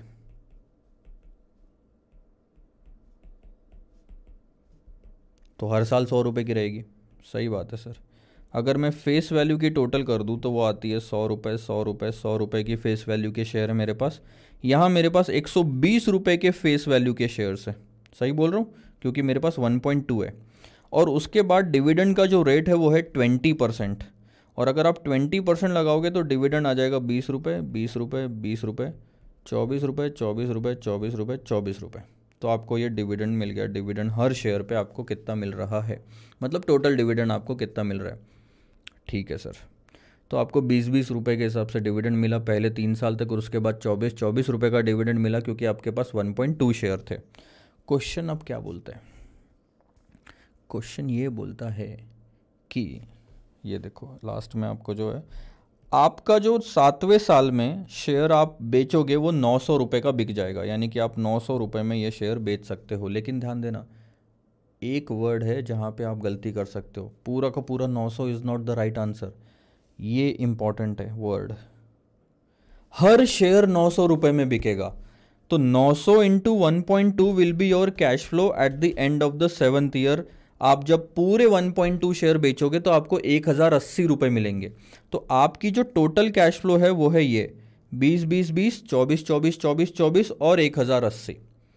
लेकिन अब वो बोल रहे हैं कि आखिरी में जब शेयर बिकेगा तो कुछ खर्चे भी आएंगे 5% के।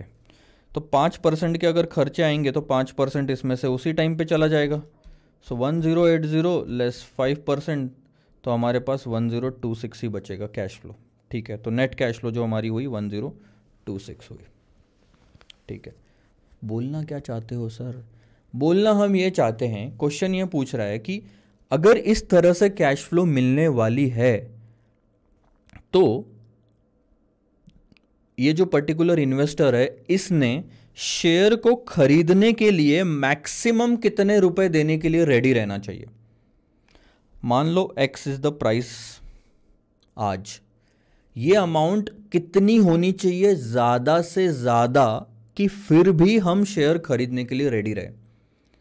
एक चीज तो समझो, कोई भी इन्वेस्टर जितना मिल रहा है उससे ज़्यादा देने को रेडी नहीं होता। मेरे को आपने 10 रुपये दिए, आप 10 रुपये ले लो, मैं प्रॉफिट में भी नहीं हूँ, लॉस में भी नहीं हूँ, ठीक है। Maximum I can pay is the amount that I will be receiving.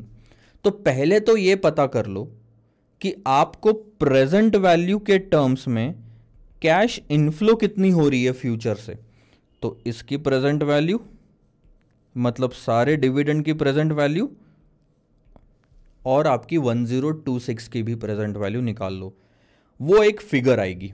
यानी कि प्रेजेंट वैल्यू के टर्म्स में आप उससे ज्यादा नहीं कमा रहे, तो ऑटोमेटिकली वो इक्वल टू बन जाएगी एक्स के।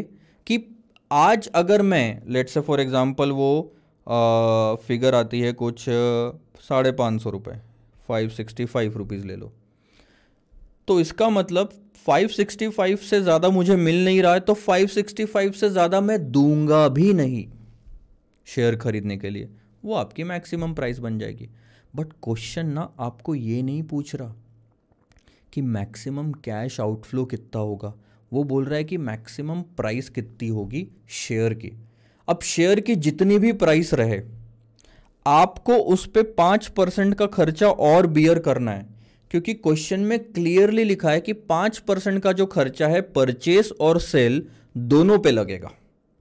तो सेल में तो पैसा आना होता है इसलिए माइनस किया 5% उसमें, परचेस के टाइम पे तो ये भी पैसा जा रहा है, 5% भी जाएगा तो हम ऐड करेंगे। तो ध्यान देना, let's say for example x is the price, ये है मैक्सिमम प्राइस जो क्वेश्चन पूछ रहा है, इंटू 1.05 मैं करूंगा, क्योंकि जो भी प्राइस मैं पे करूंगा उस पर 5% खर्चा मुझे बियर करना है।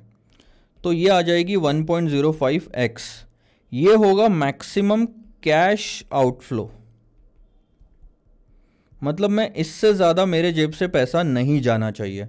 ये है मैक्सिमम प्राइस ऑफ शेयर। आप डिफरेंस समझ रहे हो दोनों में क्या है, मैक्सिमम कैश आउटफ्लो और maximum price of the share.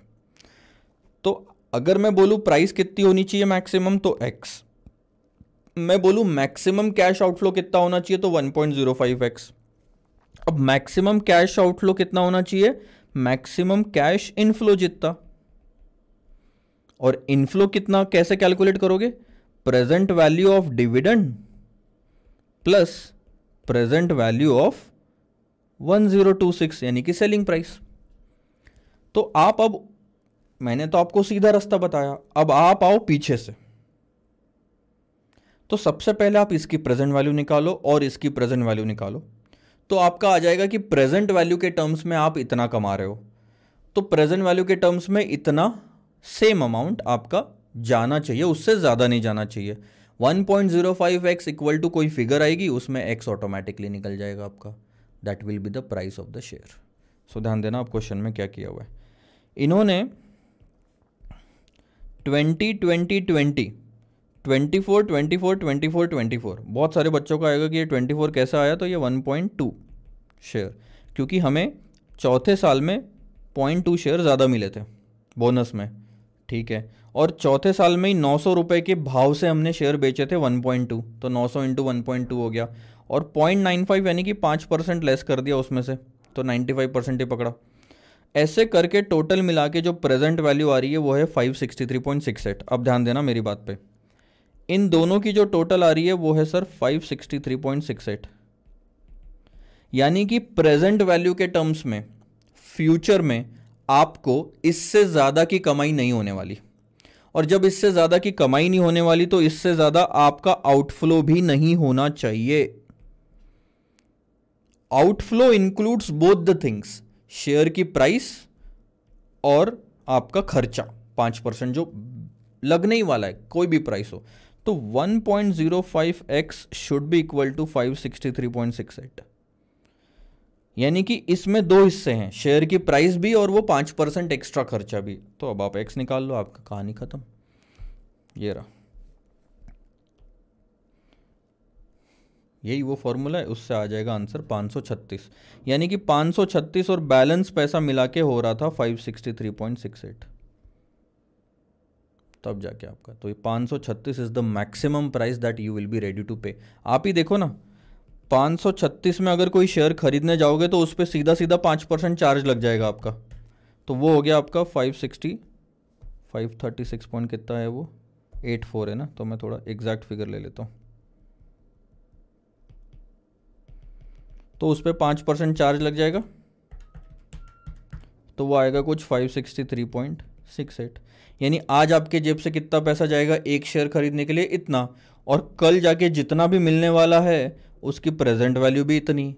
This minus this, zero, no profit no loss.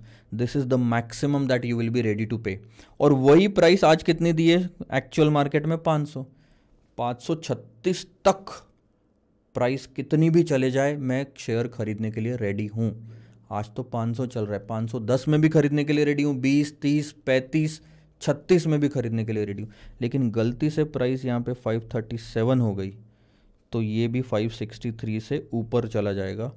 फिर आपका ये वाला तो फिक्स ही है इनफ्लो, तो फिर आपको नहीं पुराएगा, बेनिफिशियल नहीं होगा क्योंकि आउटफ्लो ज़्यादा हो जाएगा। तो ये सब कहानी है सर इस क्वेश्चन की। क्वेश्चन नंबर 37 पे थोड़ा सा ध्यान देते हैं। इट्स अ गुड क्वेश्चन और ये पूछा गया था नवंबर 19 में ओल्ड सिलेबस में 8 मार्क्स के लिए, और न्यू सिलेबस में एमटीपी में आया था मार्च 21 में 8 मार्क्स के लिए। तो एक 2 मिनट का ब्रेक लेता हूँ सर, और उसके बाद हम आते हैं क्वेश्चन नंबर 37 पे। आइए सर देखते हैं क्वेश्चन नंबर 37। काफ़ी इंटरेस्टिंग और थोड़ा डिफरेंट क्वेश्चन है बट काफ़ी ईजी है। तो देखने में तो लगता है कि बड़ा है क्वेश्चन, लेकिन मैं बता रहा हूँ आपको, जो पहला पैराग्राफ दिया है वो दो, यानी कि वो एक टेबल में अगर वैल्यूज़ दे देते उस चीज़ की तो काफ़ी आसान बन जाता समझने के लिए। अब उन्होंने पूरा स्टेटमेंट या पैराग्राफ बनाया है टेबल की वैल्यूज़ को एक्सप्लेन करने के लिए। आप ज़रा सा सोचो कि अगर आप सिर्फ एज 32 ऐसा लिख दो, खैर ये तो मेरी हो गई, मैं आपकी बात करता हूँ, एज 16, ये तो ज़्यादा हो गया शायद, एज 20 ऐसा लिख दो तो कहानी ख़त्म हो जाती है। लेकिन मैं ये लिख रहा हूँ कि माई एज इज़ 20 ईयर्स, तो पूरा स्टेटमेंट बन जाता है। बस यहाँ पे वही चीज़ है, छोटे में भी लिखा जा सकता था, उसको पूरा स्टेटमेंट बना के लिखा गया है। तो पहला पैराग्राफ तो पूरा का पूरा उसी पे है। थोड़ा ध्यान देंगे sir. You are interested in buying some equity stocks of RK limited. आप आरके लिमिटेड के शेयर्स खरीदना चाहते हो। अब आरके लिमिटेड के बारे में कुछ जानकारी देखते हैं। 3 डिवीजन है आरके लिमिटेड के, ठीक है, 3 डिवीजन, और तीनों के तीनों अलग अलग इंडस्ट्री में काम करते हैं। अब जैसे मान लीजिए कॉन्फ्रेंजा हो गया, कॉन्फ्रेंजा का एक इंडस्ट्री है एजुकेशन, एक इंडस्ट्री अभी अभी स्टार्ट हुआ है वो है रियल एस्टेट, और तीसरा इंडस्ट्री मान लो इन फ्यूचर मैं फूड इंडस्ट्री में उतर जाता हूँ। तो कॉन्फ्रेंजा अगर इन 3 डिवीजन से पैसा कमा रहा है, एजुकेशन, रियल एस्टेट और फूड, तो तीनों अलग अलग हो गई ना इंडस्ट्रीज। तो यही बोल रहे हैं कि 3 डिफरेंट इंडस्ट्रीज।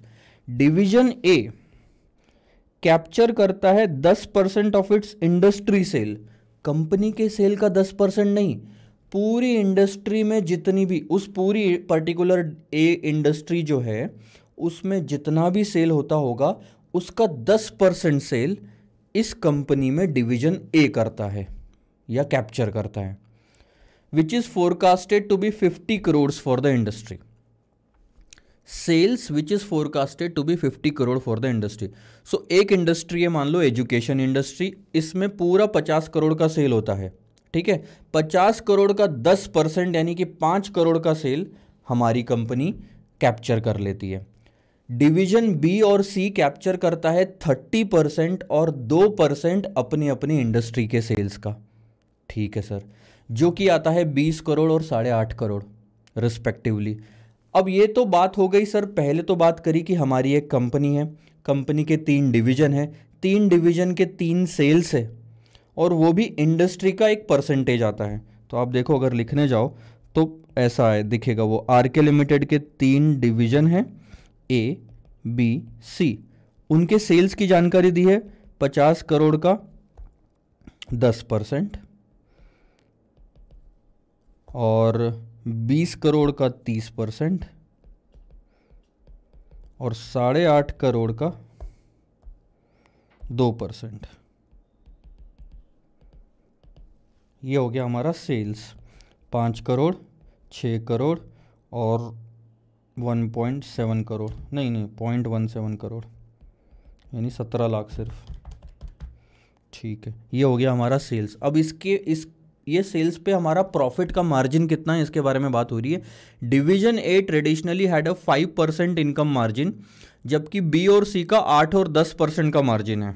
ठीक है सर, 5%, 8%, 10%, तो 0.25, 0.48 और ये हो गया 0.017। ये हो गया हमारा मार्जिन इन करोड़्स। करोड़्स में बोलो तो वो 25 लाख, 48 लाख और 48 लाख आ रहे और ये हो गया 1,70,000। ठीक है सर, आगे बढ़ते हैं। अब आरके लिमिटेड के 3 लाख शेयर्स है, इक्विटी स्टॉक आउटस्टैंडिंग है 250 का। अब अगर आप ये टोटल लगा लो तो 74,70,000 का आपका प्रॉफिट बनता है और 3 लाख आपके शेयर्स है। तो क्या हो गया सर आपका ये profit after tax, net profit margin था ना ये, और नंबर ऑफ शेयर, तो ये हो गया आपका ईपीएस। कितना आसान हो गया, देखो कोई डिफ़िकल्ट नहीं था, बस आपको टेबल वाली चीज़ अगर समझ आ जाए तो ये कहानी ख़त्म यहाँ तक। ठीक है, ईपीएस आ गया हमारा विच सेल्स एट 250। अब अगर देखा जाए तो ईपीएस 24.9 है और मार्केट प्राइस है 250। अगर हम देखें 250 डिवाइडेड बाय 24.9 तो पी रेशो निकलता है। भले काम है नहीं है इसका, मेरे को नहीं पता आगे कि काम होगा कि नहीं होगा, बट निकाल लेते हैं, एक आइडिया तो आता है कि यही फॉर्मूला जो हमने रिवाइज कर लिया पी रेशो का आगे जाके काम आएगा। अब सेकंड पैराग्राफ से शुरू करते हैं। कंपनी ने आज तक कोई डिविडेंड नहीं दिया पिछले 10 सालों में, लेकिन कंपनी मार्केट के कुछ सोर्सेस है जिनसे आपको पता चला कि कंपनी आने वाले 3 सालों में डिविडेंड पे करना शुरू कर देगी, यानी कि तीसरे साल का डिविडेंड आपको मिलेगा कुछ ना कुछ। एंड पे आउट रेशियो इज 30%। तीसरे साल की जितनी भी अर्निंग होगी उसका 30% डिविडेंड बांटा जाएगा।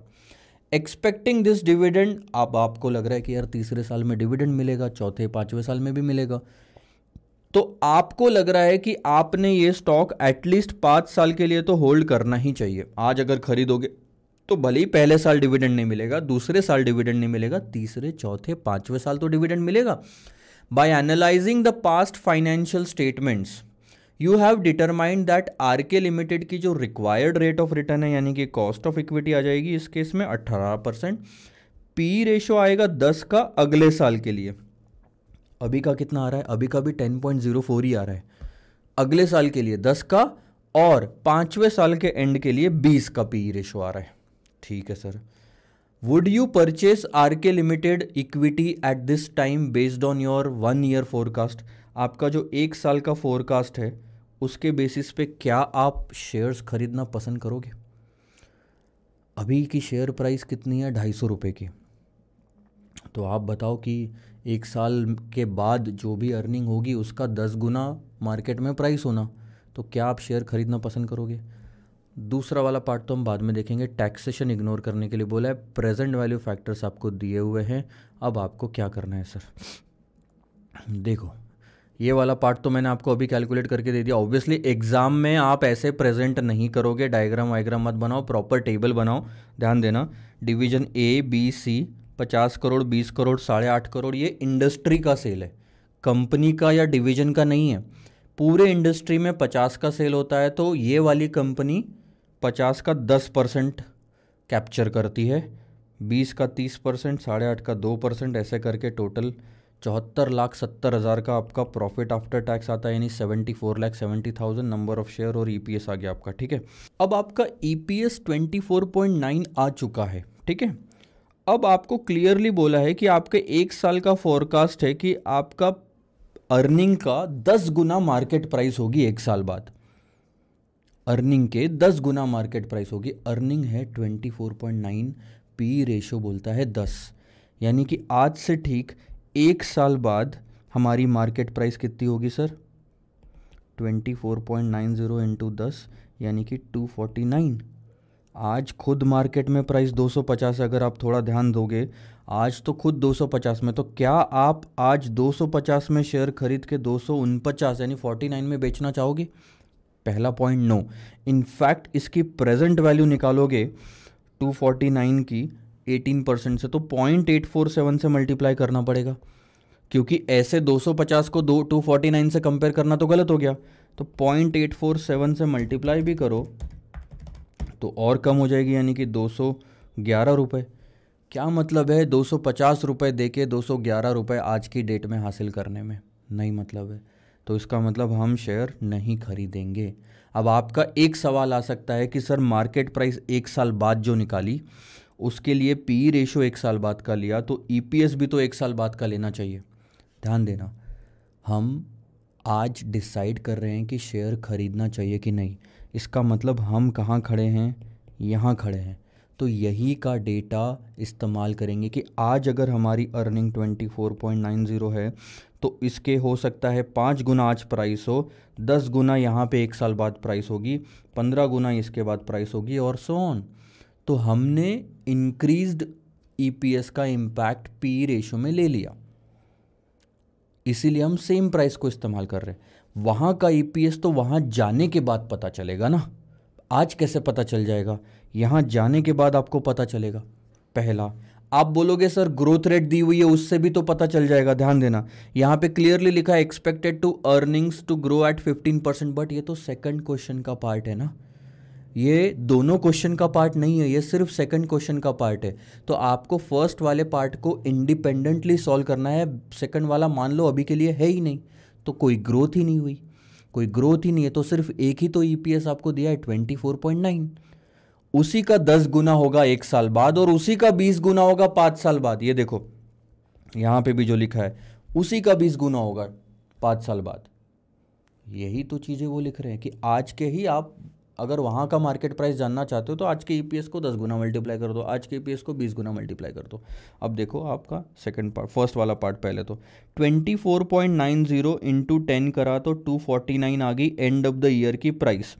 खैर एंड ऑफ द ईयर है तो हमने प्रेजेंट वैल्यू निकाली कि आज की डेट में 1 साल बाद की प्राइस की वैल्यू है 211 रुपये, 210.90। कौन बेवकूफ़ 250 में आज खरीद के 211 में बेचना चाहेगा? नहीं ना, तो we will not like to purchase it. अब आते हैं सेकंड पार्ट पे। अगर आप एक्सपेक्ट करते हो कि आपकी अर्निंग 15% से कंटिन्यूसली ग्रो होगी तो आप कितना देना चाहोगे स्टॉक को खरीदने के लिए? कितना देना चाहोगे सर स्टॉक को खरीदने के लिए? कंटिन्यूसली ग्रो होगी 15% से, तो बताओ आप कितना पे करना चाहोगे? अगर 15% से कंटिन्यूसली ग्रो हो रही है तो सबसे पहली चीज़ मार्केट प्राइस हमें निकालनी पड़ेगी। कितना पे करेंगे सर? जितना हमें मैक्सिमम मिलेगा, यानी कि थ्योरेटिकल मार्केट प्राइस या फेयर वैल्यू आपको यहाँ पे निकालनी है। और फेयर वैल्यू निकालने के लिए you will use the dividend growth model, simple. और डिविडेंड मिलने वाला है तीसरे साल के एंड से, तो जो भी अर्निंग होगी तीसरे साल की उसका 30% हमें मिलेगा और वो बढ़ेगा 15% से हर साल आगे। अर्निंग भी बढ़ रही है तो डिविडेंड भी बढ़ेगा। मैंने आपको बताया था 30% आप हर बार निकालो अर्निंग का या डायरेक्ट 15% से डिविडेंड को ग्रो करो, बात बराबर पड़ती है। सो ध्यान देना।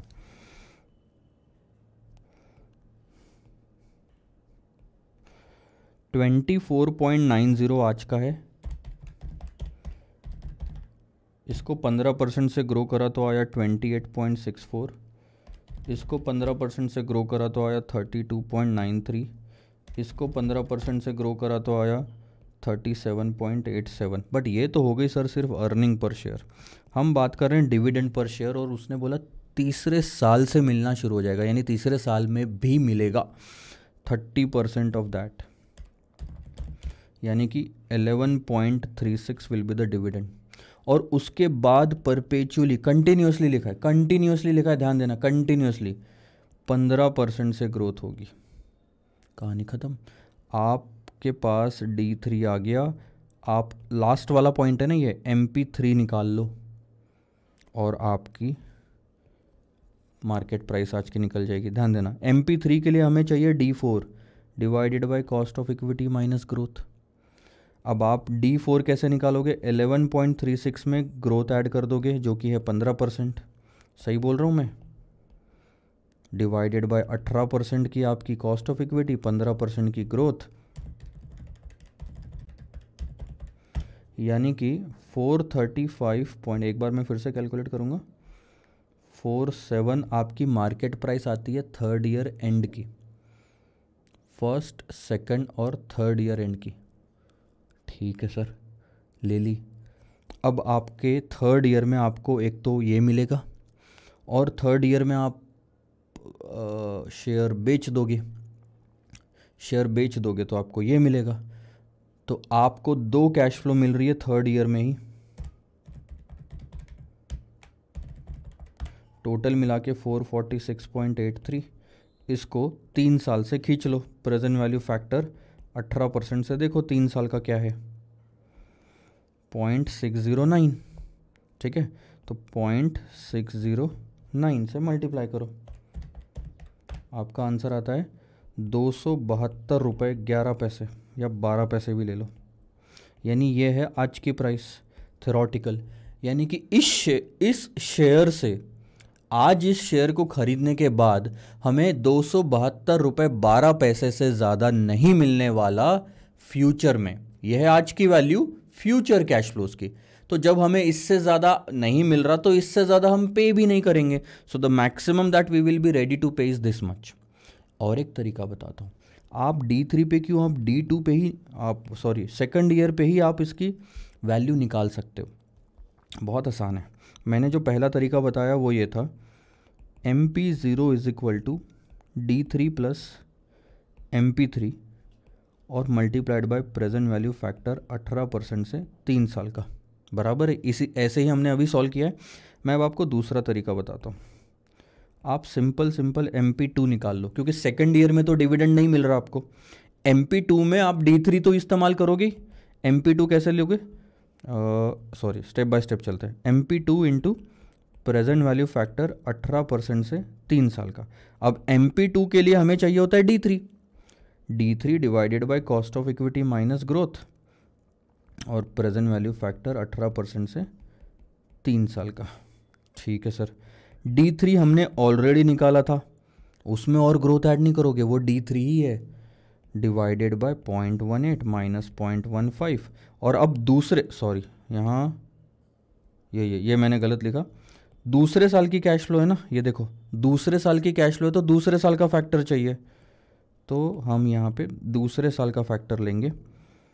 दूसरे साल का फैक्टर है 0.718, आप देखना यहाँ पे ये रहा, तो 0.718 देखो, 11.36 डिवाइडेड बाय 0.03 वो आता है 378.66 इंटू 0.718,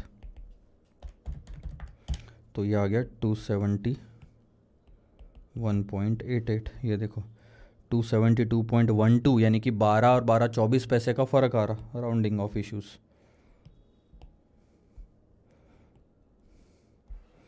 ऑलमोस्ट सेम, 24 पैसे का फ़र्क है। यहाँ से 12 पैसे बढ़ाओ, वहाँ से 12 पैसे कम करो, 24 पैसे का फ़र्क आ रहा। ये दूसरी मेथड हो गई, ठीक है। और एक मेथड जो अब इंस्टीट्यूट ने यूज़ किया है, और वो बहुत लंबी मेथड है। सबसे बढ़िया मेथड तो यह है सर, इसमें तो और कुछ भी नहीं करना। MP0 is equal to MP2 into present value factor, और MP2 में D3 आ चुका है। अब इंस्टीट्यूट की मेथड देखो और मेरे को बताओ उन्होंने क्या किया, और समझो इस चीज़ को। पहले साल का EPS, दूसरा, तीसरे, चौथे, 5 साल का EPS निकाल लिया, ठीक है। अब इसका इन्होंने लिया यहाँ पे 30%, तो आ गया डिविडेंड। इसको भी ग्रो किया 15% से 15% से, बाद में 3 साल का डिविडेंड आ गया, तीसरे, चौथे, पाँचवें का। इन 3 साल के डिविडेंड की निकाली प्रेजेंट वैल्यू, तो आ गई 1, 2, 3, ठीक है। तीसरे, चौथे, पाँचवें की डिविडेंड ले लिया, तो 5वें साल पे आप प्राइस भी निकालोगे। 5वें साल पे प्राइस निकाल रहे हो इसी डिविडेंड पे। अच्छा, सिंपल सी बात है, 5वें साल की प्राइस निकाल रहे हो यानी कि आप निकाल रहे हो MP5, जिसमें आप न्यूमरेटर में लोगे D6 और 1 साल बाद की cash flow divided by cost of equity minus growth. अच्छा, D6 कैसे निकालते हैं? D5 in bracket 1 plus growth. तो ये लिया इन्होंने D5 ₹15.02 और ये ऐड किया ग्रोथ, और फिर 18-15 लिया, ₹575 आया। क्योंकि ये 5वें साल की प्राइस थी तो 5वें साल के फैक्टर से मल्टीप्लाई करेंगे, ये रहा 5वें साल का फैक्टर, तो ये आ गई प्रेजेंट वैल्यू ₹251.61। ये तीनों डिविडेंड की प्रेजेंट वैल्यू, ये 5वें साल के प्राइस की प्रेजेंट वैल्यू, टोटल मिला के आया 271.83। अरे सिर्फ इतना करते तो भी तो 271.88 आ रहा है। तो ये लाने की क्या मतलब है? आप 5 साल ही क्यों ले रहे हो? चौथे पे भी अटक जाओ, चौथे पे भी अटकोगे और D3, D4 और MP4 की भी प्रेजेंट वैल्यू निकालोगे तो भी उतना ही आएगा। D3, MP3 की भी प्रेजेंट वैल्यू निकालोगे तो भी उतना ही आएगा। D2 तो है ही नहीं, MP2 की भी प्रेजेंट वैल्यू निकालोगे तो भी आएगा। D2 है नहीं इसलिए मैंने लिया नहीं यहाँ पे। आप इसके अलावा D3, D4, D5 और MP5 की भी प्रेजेंट वैल्यू निकालोगे तो भी उतना ही आएगा। आप ऐसे बढ़ाते जाओ ना। ये 4 अलग अलग ऑप्शन है, मैं आपको बोल रहा हूँ कि आप इस ऑप्शन से सॉल्व करो। इंस्टीट्यूट ने अभी इस ऑप्शन से सॉल्व करके दिया है, क्यों अननेसेसरी टाइम वेस्ट करना है? और वहाँ क्यों, आगे भी आप बढ़ सकते हो, D3, 4, 5, 6 लो फिर MP6 लो, 3, 4, 5, 6, 7 लो फिर MP7 लो, 3, 4, 5, 6, 7, 8 लो फिर MP8 लो। ऐसे से प्राइस हमेशा सेम ही आनी है, क्योंकि 15% की ग्रोथ रेट और कुछ चेंज है ही नहीं ना। हर पॉइंट पे सेम चीज कैरी हो रही है, वो है 15% की ग्रोथ। डिविडेंड की रेशियो भी नहीं बदल रहा, कुछ भी तो नहीं बदल रहा।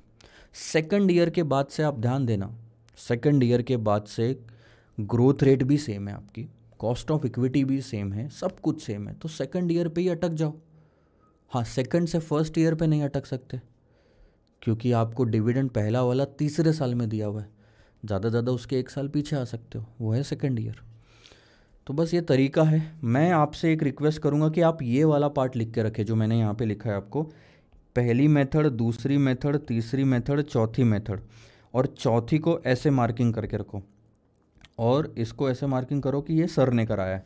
बस इतना कर लोगे ना तो आपको आइडिया आ जाएगा, जब आप रिवाइज करोगे कि ऐसा भी पॉसिबल है, तो आपके ना दिमाग में बैठा रहेगा ये चीज़ हमेशा। नहीं तो क्या है, अभी आपने सुन लिया, आगे बढ़ गए, पढ़ गए, उसके बाद जब रिवाइज करोगे तो नहीं समझ में आएगा कि ऐसा क्यों किया। तो क्वेश्चन था बहुत आसान, ये वाला जो पार्ट है ये 4 स्टेप में ख़त्म हो सकता था, यहाँ से लेके यहाँ तक 271। ये अननेसेसरी पूरा टेबल बना के इतना माथापच्ची करने की ज़रूरत नहीं थी। So the maximum price that I will be ready to pay is this much. और एक चीज़ मैं बता रहा हूँ, मैक्सिमम प्राइस हम जो पे करते हैं इसका क्या मतलब क्या होता है? इसका मतलब ये होता है कि फ्यूचर में मिलने वाले कैश फ्लोज की प्रेजेंट वैल्यू 271 रुपये, ठीक है।